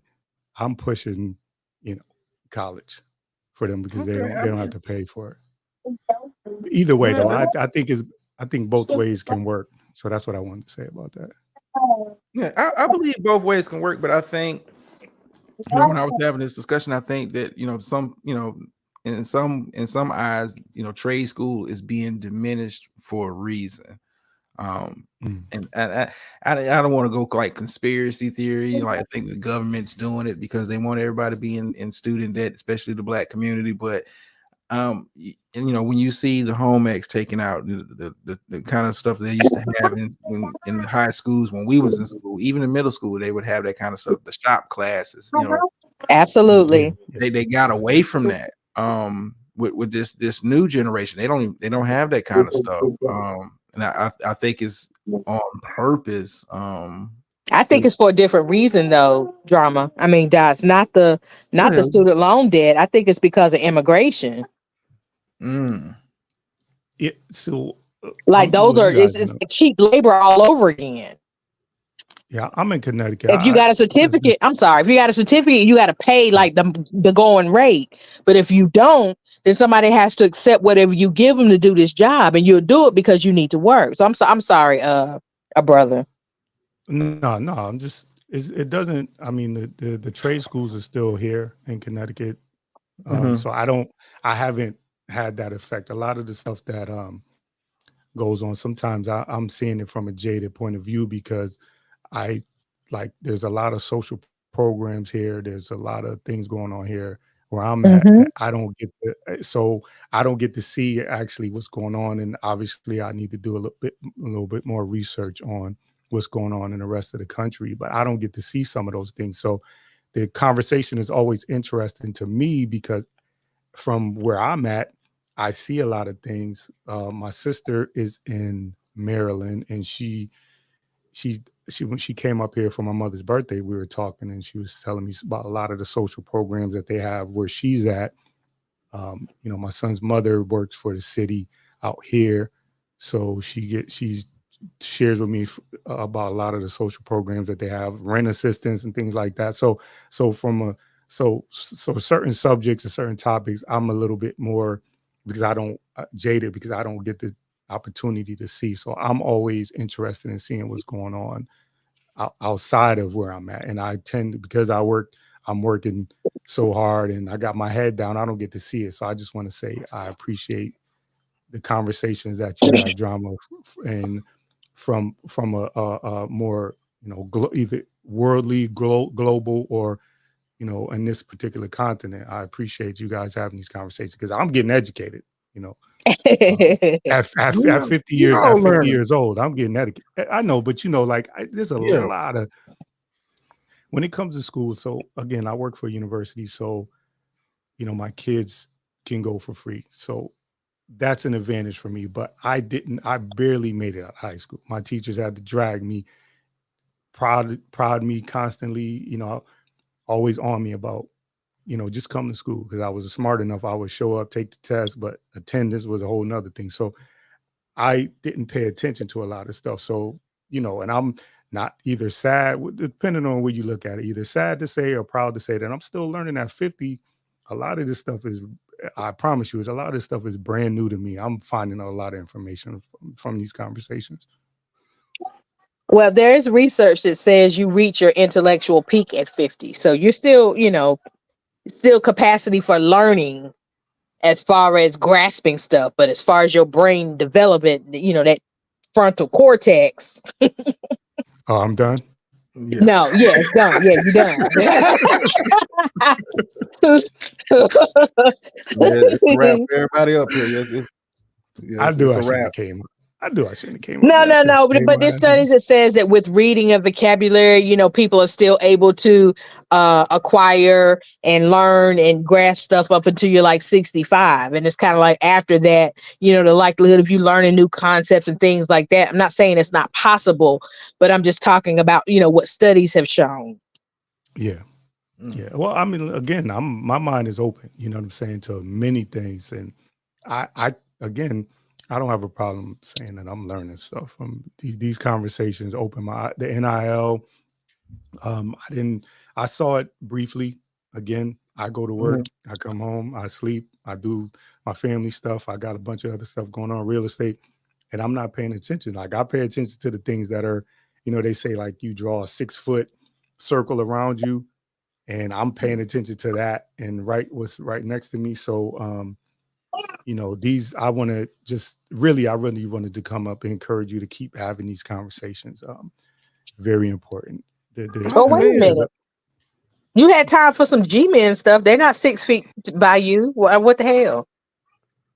I think you kick that out. You got capacity for more learning. You see what I'm saying? I think your connection is bad. I can't really hear you. It sounds.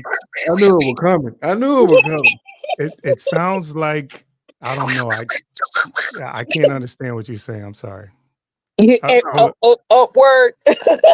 Hold on. Let me borrow from the sector. I can't hear. Is there somebody talking? Oh no! I can't hear. I just had a flashback as soon as you did that. I can hear Drama, but I can't hear anybody else on the panel. But you can feel that other person, can't you? I don't need you to hear me, just feel me. But I mean, brother, you know, go ahead. I'm sorry. Yeah. No, yeah, I don't mind, you know, doing these shows. You know, I actually enjoy, you know, and people like Miss Murphy and Dr. Nikki been I enjoy doing these. It's like regular conversation with regular people. Mm-hmm. Like no stress, None. no Yeah, yeah, extras. Like I don't mind doing them any day of the week. Like No surprises. yeah. that too. Like I just try to live a peaceful lifestyle as best I can, but sometimes it ain't peaceful. But um, what is your thoughts on like the whole NCAA and this EA Sports deal? Do you think the players are getting screwed over, or are you of the mindset that they should take the money and because for exposure? Well, again, so because it's from somebody who may not actually get a lot of playing time to the superstars. I remember I didn't play the football game, but I used to play the basketball game. And I remember, because, obviously from here, I'm playing Connecticut back when Ray Allen was in college, and Uh-huh. they had the numbers, but they didn't have the names. And they, like you said, they shoot like them. They had their moves, they had their Yep. likeness. Mm-hmm. And these guys, I don't know, exactly why they stopped, but these guys made a lot of money off of these players. So I think that it's only 600. I mean, I like Dr. Nikki's idea of, hey, listen, exposure is good, but how do you, how do you balance that out as far as the players that the stars, are the stars just going to get a different deal after Well, the no, they 600? get the same deal, but with certain players, they're going to get the opportunity. It's because it's not even, it's not a given. They're going to get the opportunity to like work with EA Sports on like some NIL type stuff. Like, hey, we want you in commercials, so we'll hook you up with the NIL deal for that. But it's not going to be for a vast majority of the players, and not about 98% of the players are not going to get those kind of offers from this. So pretty much everybody's kind of like looking at $600 and a copy of the game.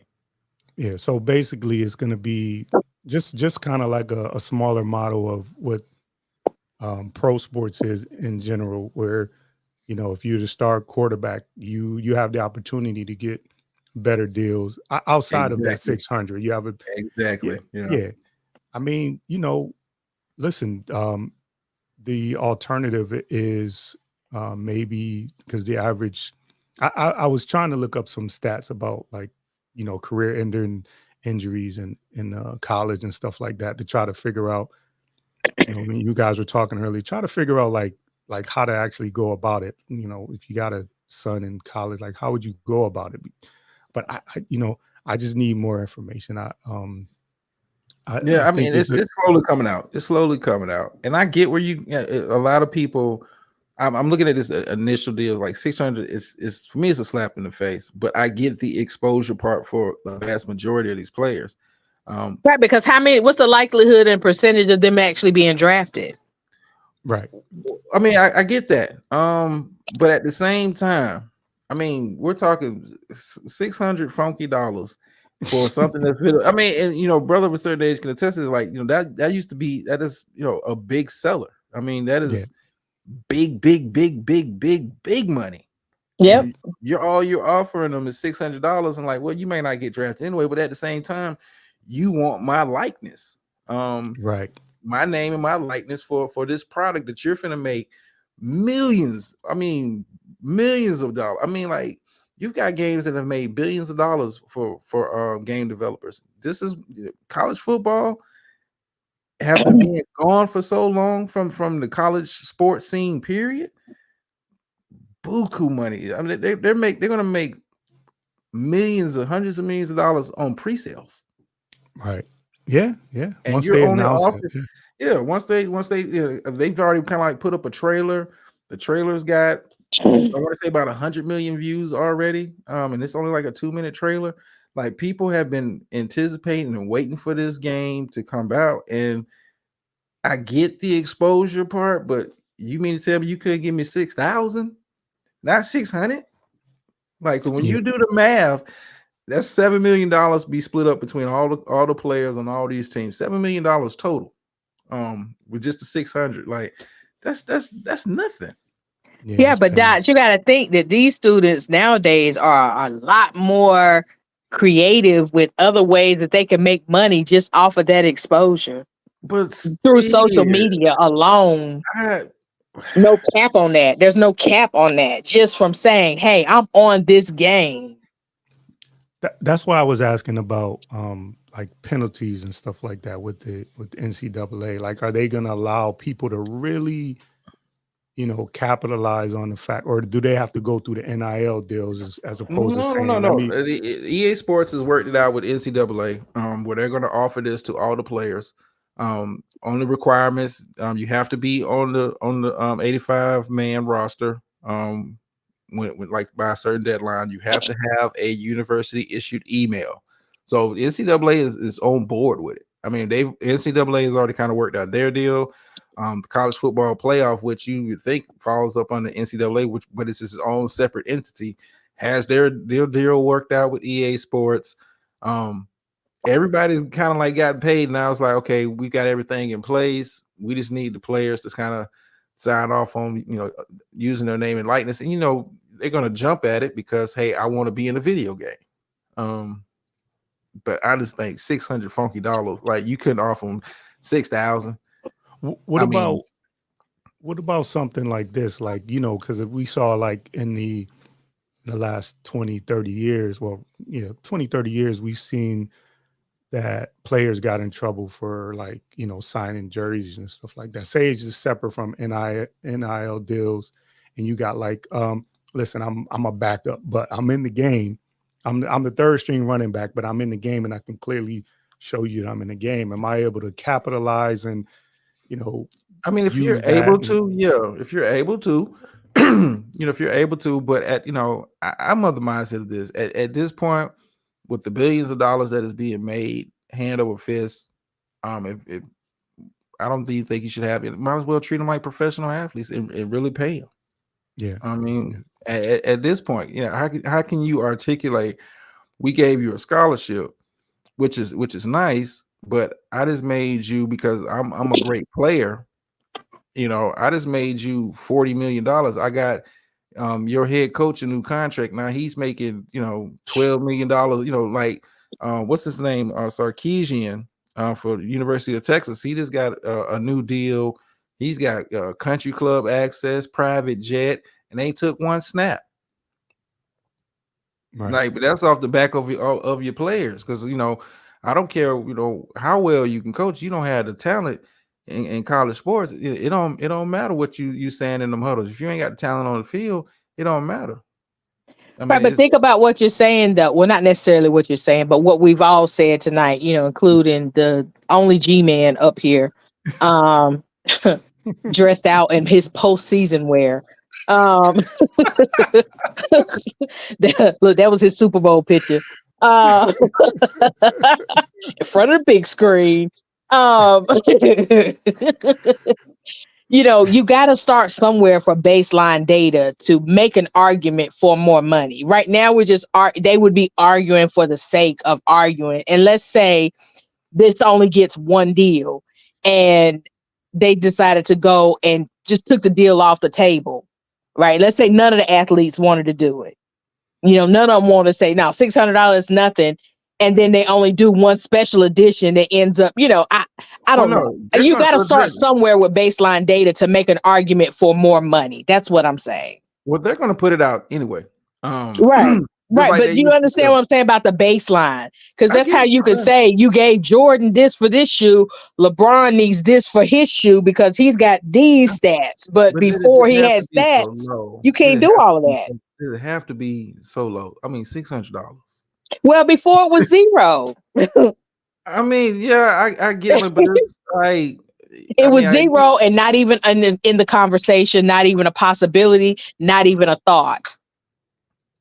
So with that alone, that's why I would tell my student, take the money, get yourself out there. Because again, this might be a one and done.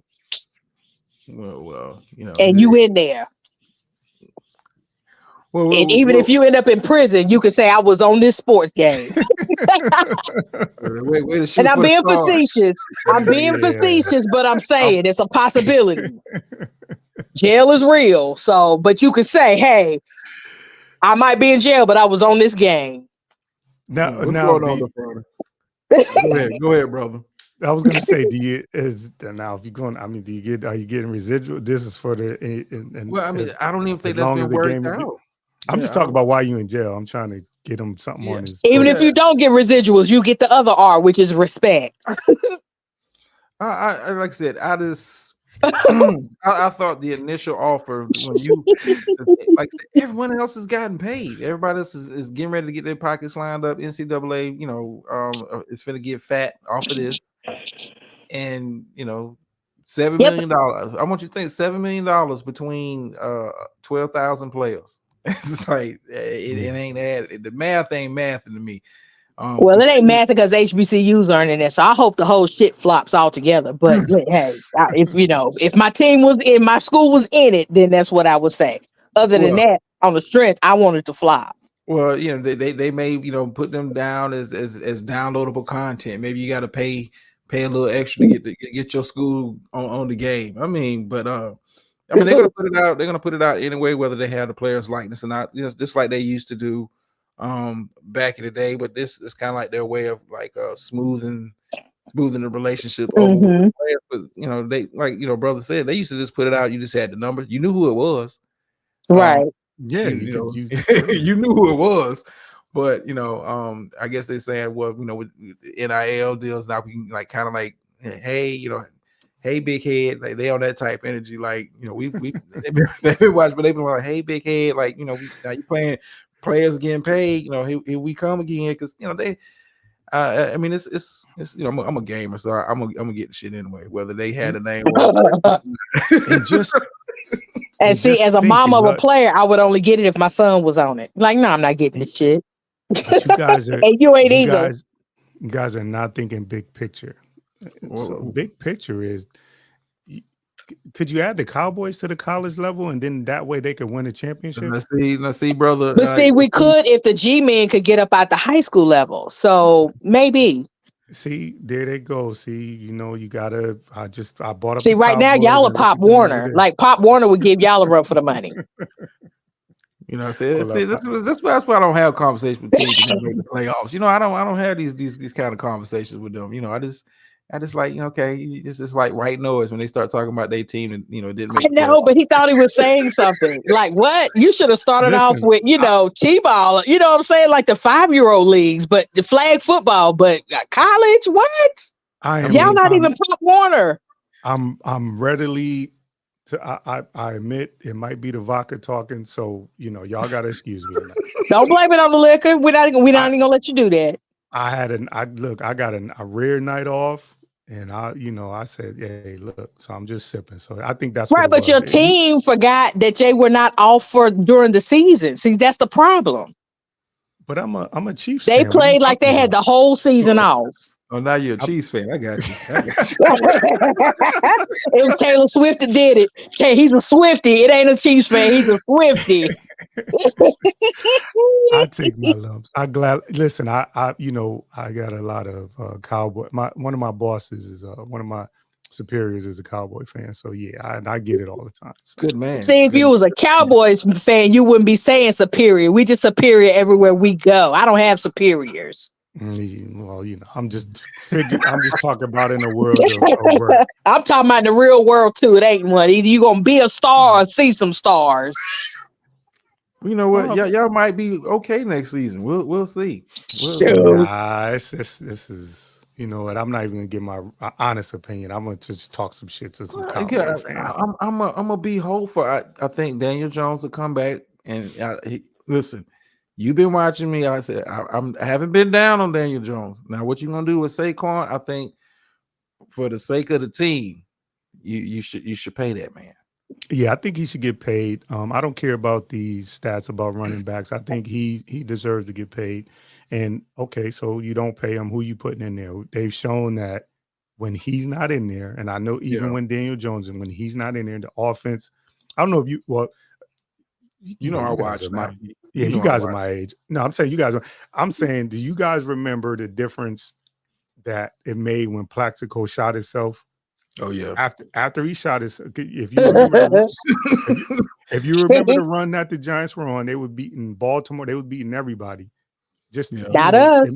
it makes a difference when you got that one player that really makes a difference, and you can go to him. It just turned their season upside down. They won like 12 games that year, but they were never the same after they lost him.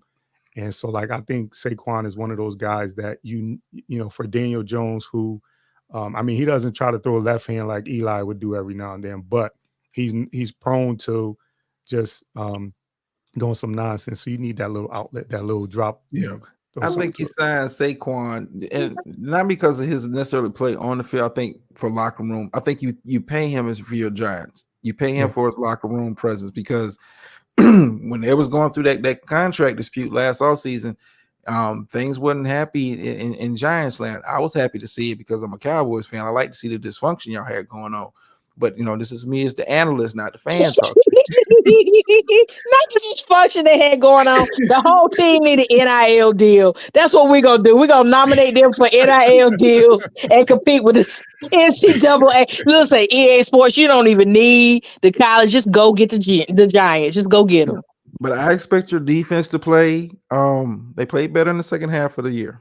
I expect the defense to mature. I mean, because it's kind of young in some spots. I'm not overlooking the Giants next year. That's just the analyst talking now. As the fan, I know we're gonna smoke that ass, but I'm here to give you hope. As the analyst. Now, wait a minute. I got breaking news because now my spouse, who's a G-man, wants to come in and try to double team from the sidelines. He said he bets that the G-men will win a Super Bowl before the Cowboys do, and I have to laugh about that. We looking bad right now.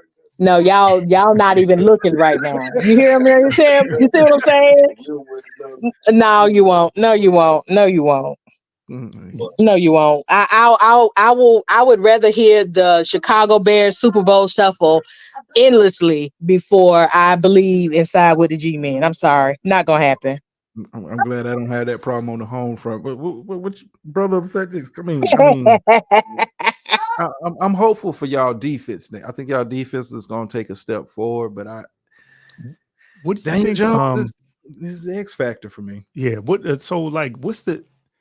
I know there's a big difference. I see it on consistency, but like, I thought Thibodeau would be like a Parsons type of player. He just doesn't have that consistency. No.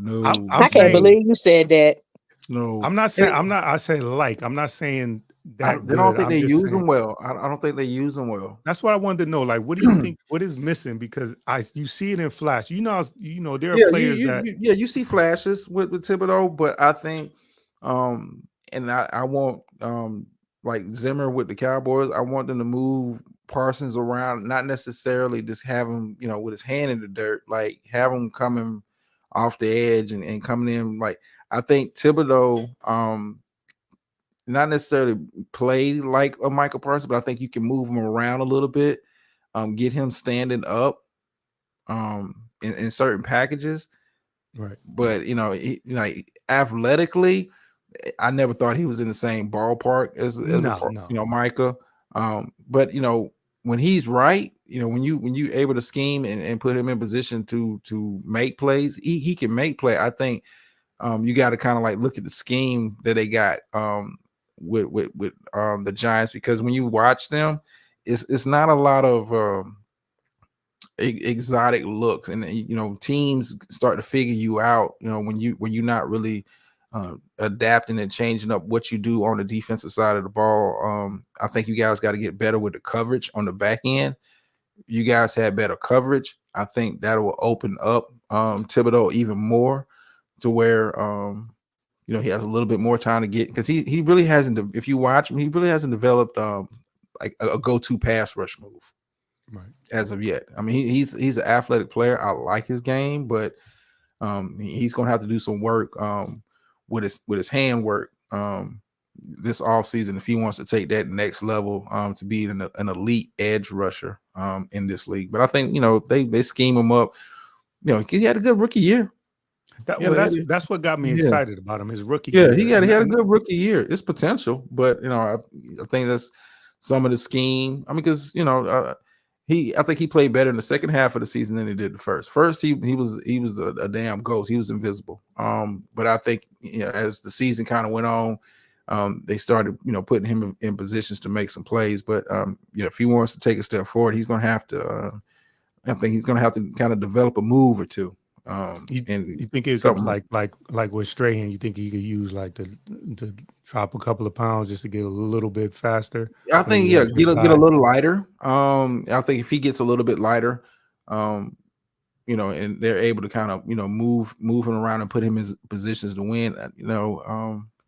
I think that'll work. I think he's get him a go-to move and work on his cardio because he ain't got that white hot motor that the great pass rushers have. And if you want to be great, you got to be able to bring it every single down and put that pressure. That's why you see the TJ Watts and the Myles Garrett's, they put pressure on you, whether it's running down, passing down, is constant pressure coming from that edge. You have to account for it. You want to be in that elite category, but he's got to put the work in. He's got to put the work in, develop a pass rush move, work on his hand control, get his cardio right to where you can bring it every single play. You kind of see that with Chase Young in San Francisco.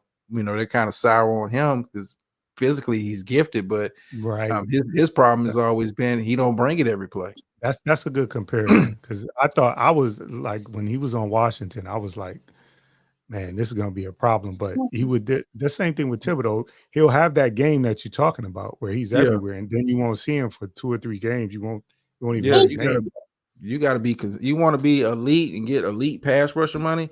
You got to be consistent, down after down after down. You can't. In other words, you need to go draft somebody else.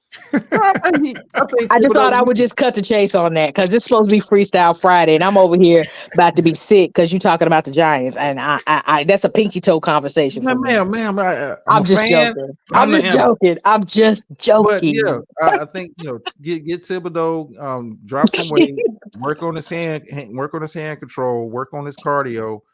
You still might have some there. I mean, he's still got potential, but I kind of see Thibodeau falling into that Chase Young. I got by with just my pure athleticism in college, and that don't translate to the NFL. Right. You gotta your tech and Michael. Micah has that issue at times too, where he kind of gets. I'm just gonna try to beat you with just my athleticism, and the great ones use technique. As great as Myles Garrett is, when you watch him play on the outside, he's got a lot of sound technique, hand placement. You don't really see teams running at Myles Garrett. They're always sliding coverage over here, chipping him with a tight end and running back because and same thing with like a TJ Watt. They're coming. You just kind of prepare, but I think Thibodeau, put him in get him some good coaching. But I look at this year as kind of like a make or break year. If you want to cross over into that echelon of elite pass rushers, you got to put the extra work in. And it ain't just about lifting weights. Aaron Donald is still getting it done from his position. Athletically he's gifted, but the hand placement, knowing how to read what the offensive line is doing, know when a double team is coming, know when the play is going away, all that kind of stuff. I mean, it's a lot that goes into it, but he's still salvageable. But this upcoming year is a make or break for him. So go ahead. So to bring Nikki back into Dr. Nikki back into the conversation. No need. Go ahead. I thought early. And it didn't seem like it played out this way, but I thought when I can't think of the cornerback you guys lost. Trayvon Diggs. So I thought initially that I was like, this is going to be a problem for them. And then it seemed to play well, but I think long term as the season went on, how do you rate that loss with Diggs? It was a big loss initially, but I think people didn't really. If you're not a Cowboys fan, you didn't know DeRon Bland had a good year the year before. He Right. didn't come out of nowhere. He came out of nowhere if you weren't a fan of the team, but he had a good year the year before. And, I had more question marks about what I was going to get from Gilmore with his advanced stage at the cornerback position than what I was going to get from Bland, because Bland had a good year last year opposite Trayvon, filling in for, I want to say, Jordan Lewis got hurt last year. He knows that. Non-Cowboy fans know our stats. He knows that. Nice try, G-Man. That's why I didn't say nothing. I was like, he knows that, but good try. Do you But think nah, We that still friendly. do you think that Dak getting put to sleep to get that body tattoo had anything to do with how terrible he was in the playoffs? First of all, no, go ahead. You No. got it. Go ahead. I was about to go off like this had nothing to do with analysis. I was But going no. to say, first of all, pause. You should not even be, but go ahead. Go ahead. Like, no, I don't. The performance you saw, in the playoffs. I mean, we have those games. We just have them at the worst time. But I said coming into the game, Green Bay was a problem, was a team to look out for. I think, You did, because I was the one who said I wasn't thinking about Green Bay. yeah, I was said, worried. I was worried yeah. about Detroit. Well, I mean, I'm a fan, but I'm the analyst too. But I was like, Detroit. I mean, Green Bay's game, Gabe was going to give us fits. And you kind of saw that how that kind of played out. I mean, Dak, had an off game. I think when you don't really have a real consistent running game, it kind of hurts, especially when we talk about the playoffs. The teams that can run or run consistently go deep into the playoffs, and that's been proven time and time again. I just, defensively, I was, some of the blown coverages and play, but Green Bay was a good team. I try to warn people, don't look past Green Bay because they're young, and we riding high as the 2 seed. I said Green Bay, their style of play Right, is but a for problem. me, Green Bay was inconsistent. That's why I wasn't thinking about it. Well, they almost beat San Francisco. Right, Jordan but I Love wasn't thinking about them either. well, I mean, so you got I the luxury wasn't. of just being the fan. I got to be the I analyst. know. Breaking it down. I don't want that burden. Yeah, but we'll be back next year. We'll be back in the mix next year. Get Trayvon Diggs back. You got to make some decisions on who to pay, who's leaving. I think we need to draft. I think the line of scrimmage needs to be the focus for the draft because we need some offensive linemen, maybe another interior defensive lineman, linebackers. Of course, I think that needs to be the focus for us. I don't want them. I got a bad feeling Jerry's going to reach for like a receiver, and I'm like, dude, you don't need no more guys to catch the ball. How you feel about your coach? I feel like the owner feel. I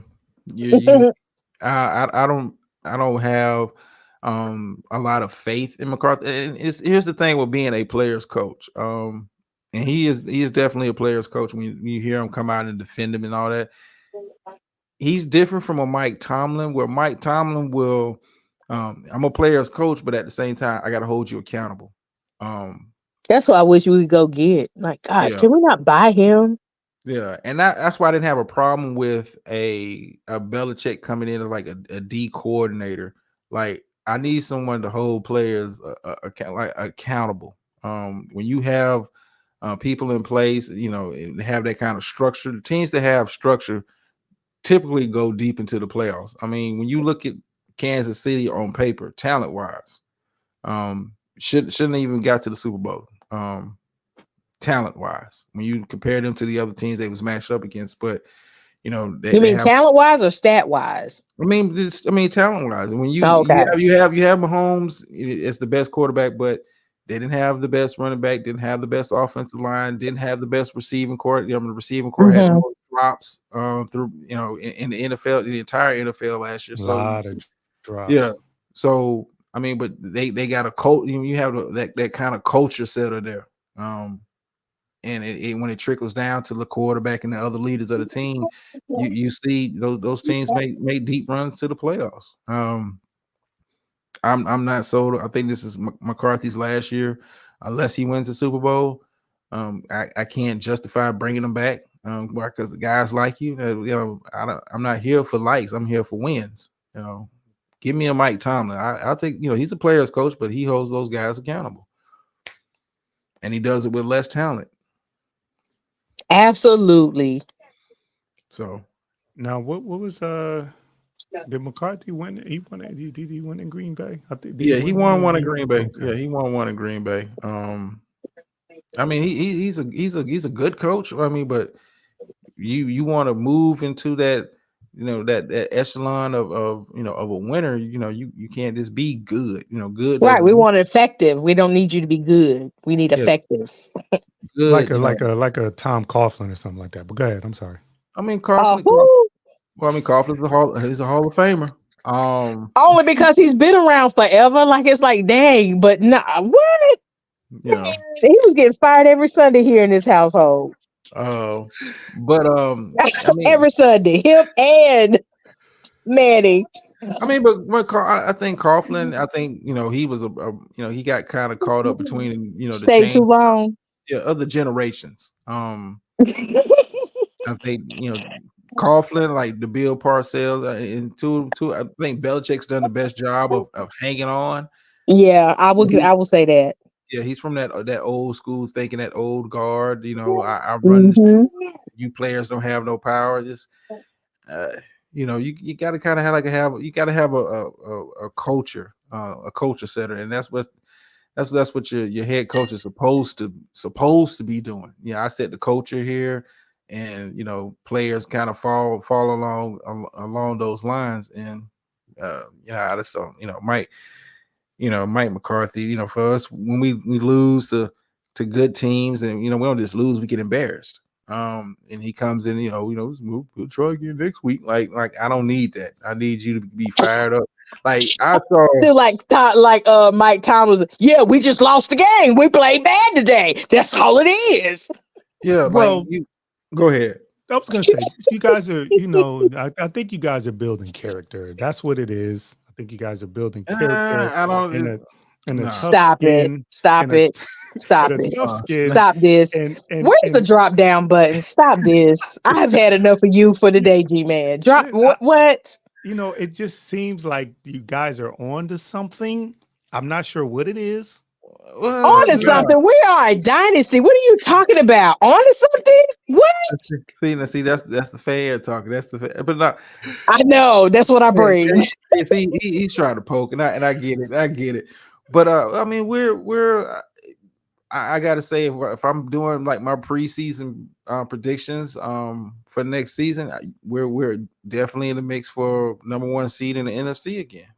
When it's all said and done, and then I have to kind of get into that at a later time when we start talking about the draft and all that. But I think San Francisco is going to take a step back. Eventually, they're gonna take a step back with some of the talent. Detroit is going to be in the conversation, but outside of Philadelphia, and who else am I? Is the NFC? I think we're in a good spot. It's going to be a very Dots. Go ahead. So Dots. Now this is an exclusive, okay? So only because he's a G-man can he not say this. So this is contingent upon whether I still keep him for another year. He said we will not do it with Dax. So hopefully we do it, and that he's around to see it. So that's what I'm saying. This is exclusive. Yeah. Mr. Walden has chimed in yet again, saying that we will not do it with Dax. Dak, I mean, you have some. I'm willing to put my ring on this. If they wasn't Cowboy haters, and if Lamar's team didn't have the success that they did and had the highlight games, Dak would have been MVP last year. No way. He said no way. Dak would have been what quarterback besides he said Lamar what quarterback had a better year? He said what quarterback would have done it? Not him. But you had to give another name. I never even thought about it, but See, not him. that's There's the. no way. So you can't be talking No. to haters. No. See what I'm saying? That again, only because he's my spouse. Because if he, had it been just a friend, he would have had to get out of here. That's a Dak hater. That's a Dak. He's a decader. Well, listen, I mean, I think we've all established that I'm objective. You want my opinion? No, because again, my husband's a G-man too. No, we don't want to hear from neither one of y'all. Y'all just sit on the sidelines and you with your nail, and him over here with his G-man's blanket, and just that's what y'all do. Oh man, he like to wrap himself in losing. Come on. Yeah, he wrap himself all over. I can't even sleep next to him.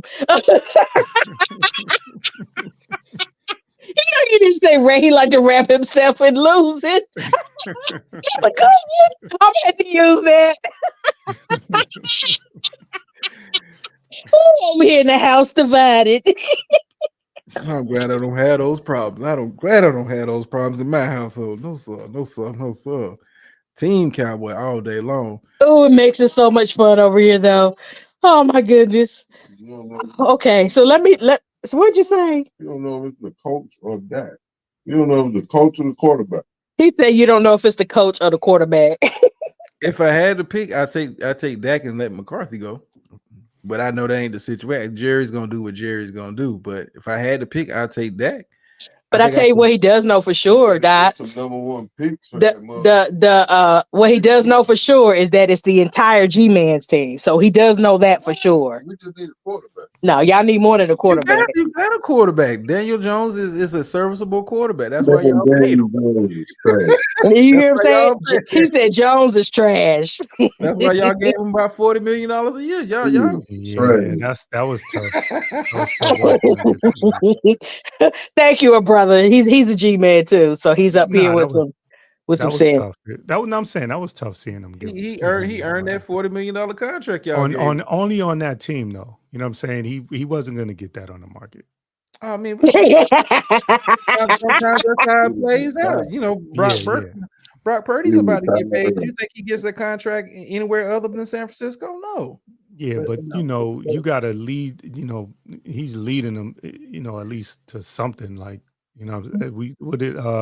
Jones is. I mean, I'm a Giants fan, so if I don't watch any other football games, I watch the Giants games. And well, you need a front seat for the losing. I'm sorry to hear that. Your phone's going out again. Okay. I'm sorry. My bad. It's I don't know. It's something. I don't know. I don't know what that is. I don't know. It's that cowboy Wi-Fi. But yeah, that was tough watching them give him that money and not give. And you know what? Let me say the combination of him getting his money and Saquon not getting the money. That's kind of probably what bothered me more than it. Me too. He said him too, so he agrees. Yeah, I think that bothered a lot of people. Not even if you're a Giants fan. It's like the fact that you gave Daniel Jones and you didn't reward the man that was instrumental to his success. Right. Yeah. And you played hardball with him was wrong. Like, I'm not bothered by it. Somebody like to Yeah, but you see the cow like you can Dots is a Cowboys fan, believe that. No, he's a football analyst, but he's a Cowboys fan. Oh, he trying to say you like them Giants, man. Let me mute myself so y'all don't even hear this foolishness. I can't. It's bad over here when we play each other. It's bad. Listen, it should be that is the Cowboys and the Giants. Like I remember, I'm going back. It was years ago. They had that Monday night game, and Emmitt Smith ran all over the fuck. I couldn't go to work. It was like we weren't together then. That was in the 90s. We weren't together then. Everybody's a Cowboy fan. It seemed like. This had to be a rough season for you then, because then we like smoke y'all like both games. Well, I was working a lot of hours. I didn't really watch football this year. Oh, he knows we smoked them. See what I'm saying? See how he got excuses? Think just because he's calm with it that it's okay? Oh, I was working. Yeah, I had to check Google or something. I didn't really pay attention. Oh, you know that game. It's indelible. You was out after the first quarter. You like, nah. Exactly. Let me go home, take my nail off before I get hurt out here in this shit. Listen, I'm telling you some brutal. when they lost years ago, they were playing San Francisco and they were up. Remember Strahan point to the scoreboard and all that, Shockey and all them. I was at work doing a double shift and they lost that game. I had like 12 more hours sitting at. I want to say, hold on, that was I want to say it was playing San Fran. Yeah, they was playing 49ers in the playoffs. Yeah, they was playing San Fran. And choked. Yeah, I remember that game. But and I love Strahan. I love Michael Strahan and Jeremy Shockey. I do as players. I do. Yeah, you good. But they so I've been around for some brutal losses. So I feel you, Cowboys fans. We have that in common. They didn't win a Super Bowl. I don't feel it. Well, we don't need to feel them. Listen, if we talking about last time the Super Bowl, listen, I'm gonna drop down before this man embarrasses me. Okay, I'm gonna drop down. Okay, because I don't even want y'all to hear this, and I can't even mute my phone because I be wanting to talk.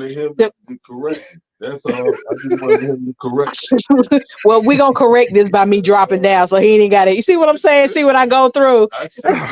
All right, ma'am. You have a nice evening. You have a nice evening. I'm gonna join Miss Murphy in the chat with the other Eagles. Okay. Could I just want to just say, sure. I don't think I ever shared the panel with you. Right? We have, but not like this. We have, but not like this. All right. Well, so you don't invite me to your stuff. I guess you don't think I can behave, but it's okay. I'll keep the light on. Listen, I got a lot of stuff that I'm doing. I'm working on. I want to include the people that are able to want to have these type of conversations. So I definitely, I'm gonna include. I'll keep the light on for you. I keep the light on for you, but make sure it's not during the NFL, football Sunday, Monday, Thursday, and whatever other day they add. And it was I'll leave you with this. It was the great Jimmy Johnson. Oh Lord. I won't even do it to you. Go ahead. I'll say it in my way. How about them Cowboys? Well, you got to say it with your chest now. If you're gonna say thank you. Like what? Yeah. How about them goddamn Cowboys? Thank you. But as I said, let me drop down before Mr. Walden, who all of a sudden wants to talk, says something to embarrass me. Like I can't. Like see, this is your fault. All this is your fault. So I'm gonna drop down. See what I'm saying? Okay, y'all have a good one. You too now. I see an Eagles fan in it. That's right, Miss Murph. Miss Murph. Yeah, Miss Murph. Hanging out on the Friday. Since the front porch closed. It's 10 o'clock. You ain't. Oh okay, no. I'm on PTO time, man. I'm on PTO time. I told y'all I was gonna spend more time over here. This kind of like chill out. Yeah, that's what's up, though. That's what's up. I mean, listen, man. If I can tune into these and if I'm available, I definitely hop on. I'm trying to get it to where with the Freestyle Friday show, I try to mix in with the sports, with the social, but I enjoy having these conversations a whole lot more than what I do in the other space anyway. Because the energy, man. Ain't a troll here, none of that. And I tried to my last just on the last thing I did, I couldn't. I don't know. I had the wrong email address. I was trying to include you. Just man, you just whenever you set it up, you put up you put up the thumbnail, and whenever you're going live, and I make time for that kind of stuff. I want to do it on some email, like what I'm saying, link, because I'm not the dropping the link. I'll get to that, but I want to have the panels I want to have are more like just going to be like specific and have people come up. And then if after the conversation I got move on to chat participation. But most definitely. I got your email. I should have responded back to let you know I got it, but I did get your email. We whenever you want to do that, that's fine. I'm always down for a good, healthy conversation. We're cool people, relaxed people. I'm able to, be a chameleon. Kind of adapt to my surroundings. Yeah. No, I like I said, I wanted to reach out to the people that I've seen, actually want to have those conversations. So if the idea, hopefully more people will be like, I want to do that. And I enjoy the other stuff. I definitely enjoy it. But Yeah. if you need a break, you know what I'm saying? You want to come over here and just have this conversation. That's why I like when you do this. If I'm available, I'll definitely hop up. Oh yeah, yeah. I'm gonna start putting this in the rotation for sure. This is probably like the longest one I've done, but I'm used to kind of doing long lives on a Friday anyway.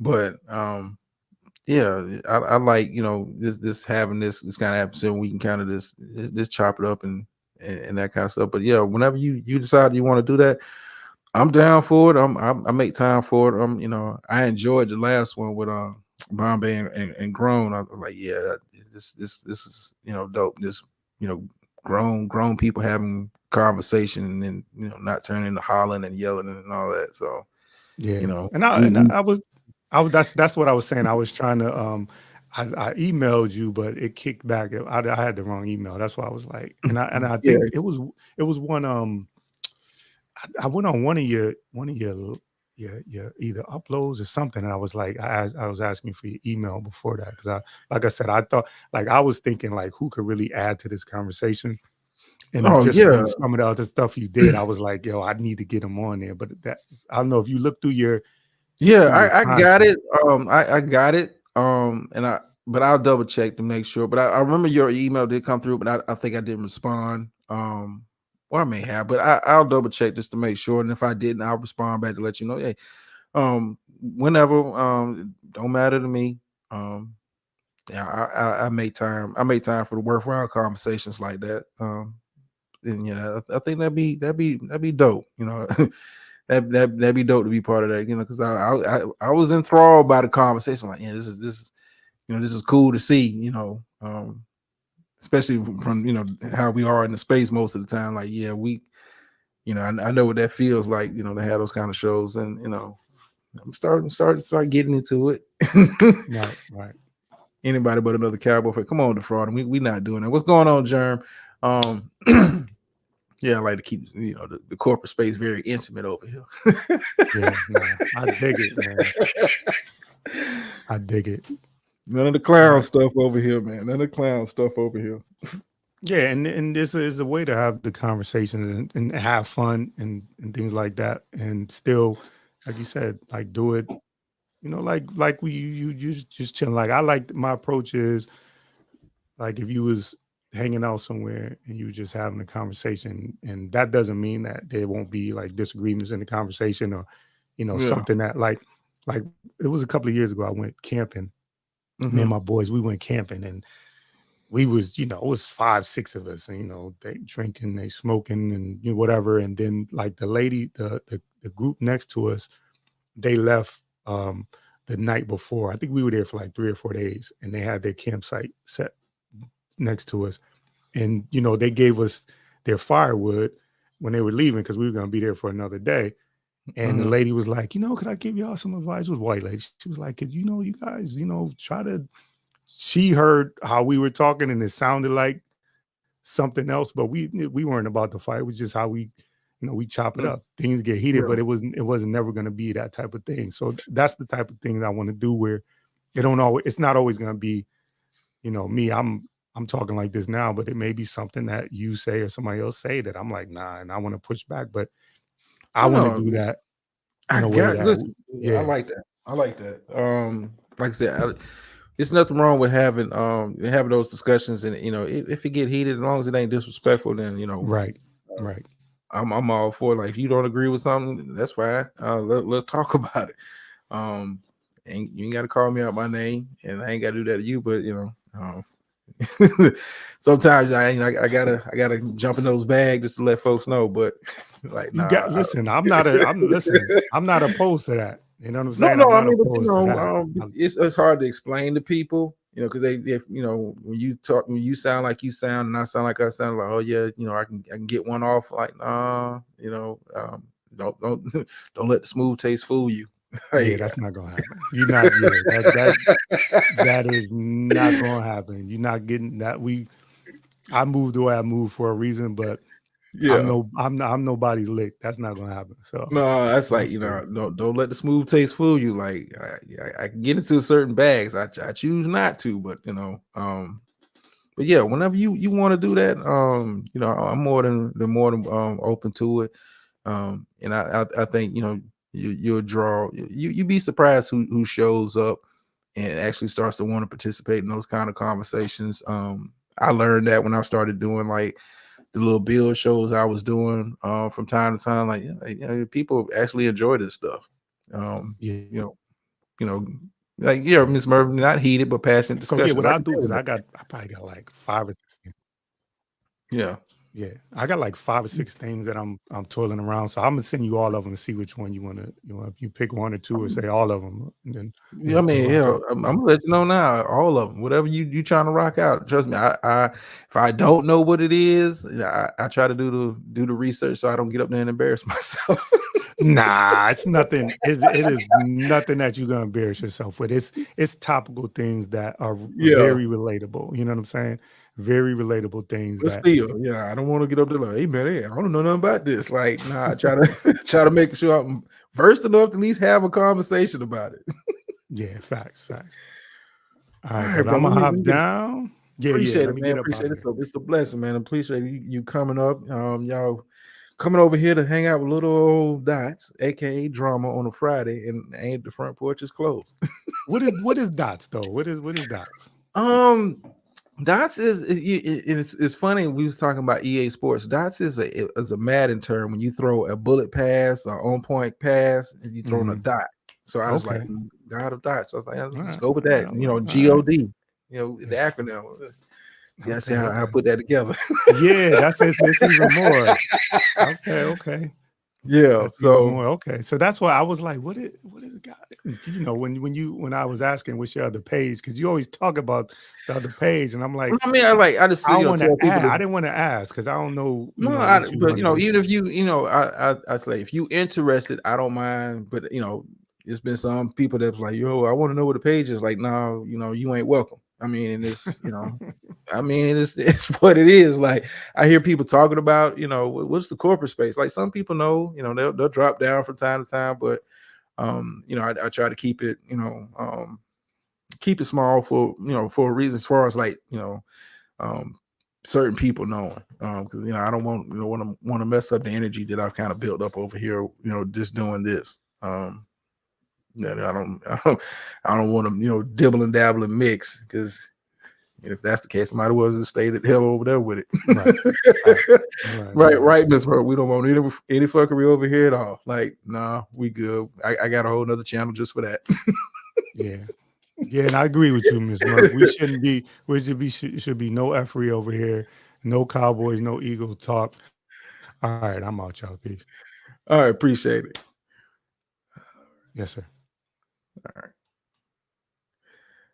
All right, yeah, the Friday. So no corporate space talking. No, I just say, I'm in the corporate space doing shows, and like I don't go no more further into detail about it, because this space ain't for everybody, and people, the people that rock with me over here on a regular basis at the shows, I'm glad they respect that. And I would do the same for them. Let me get my behind up out of here, because Miss Murph said my bedtime is at midnight. Just feel kind of odd. Here it is. Yeah, I can get used to it. 10:30 on a Friday, and I'm not doing fuckery. Let me end the show off. End y'all off with the phrase: the pay's over here. Sometimes you win, sometimes you lose, but every time you learn. And I'm out.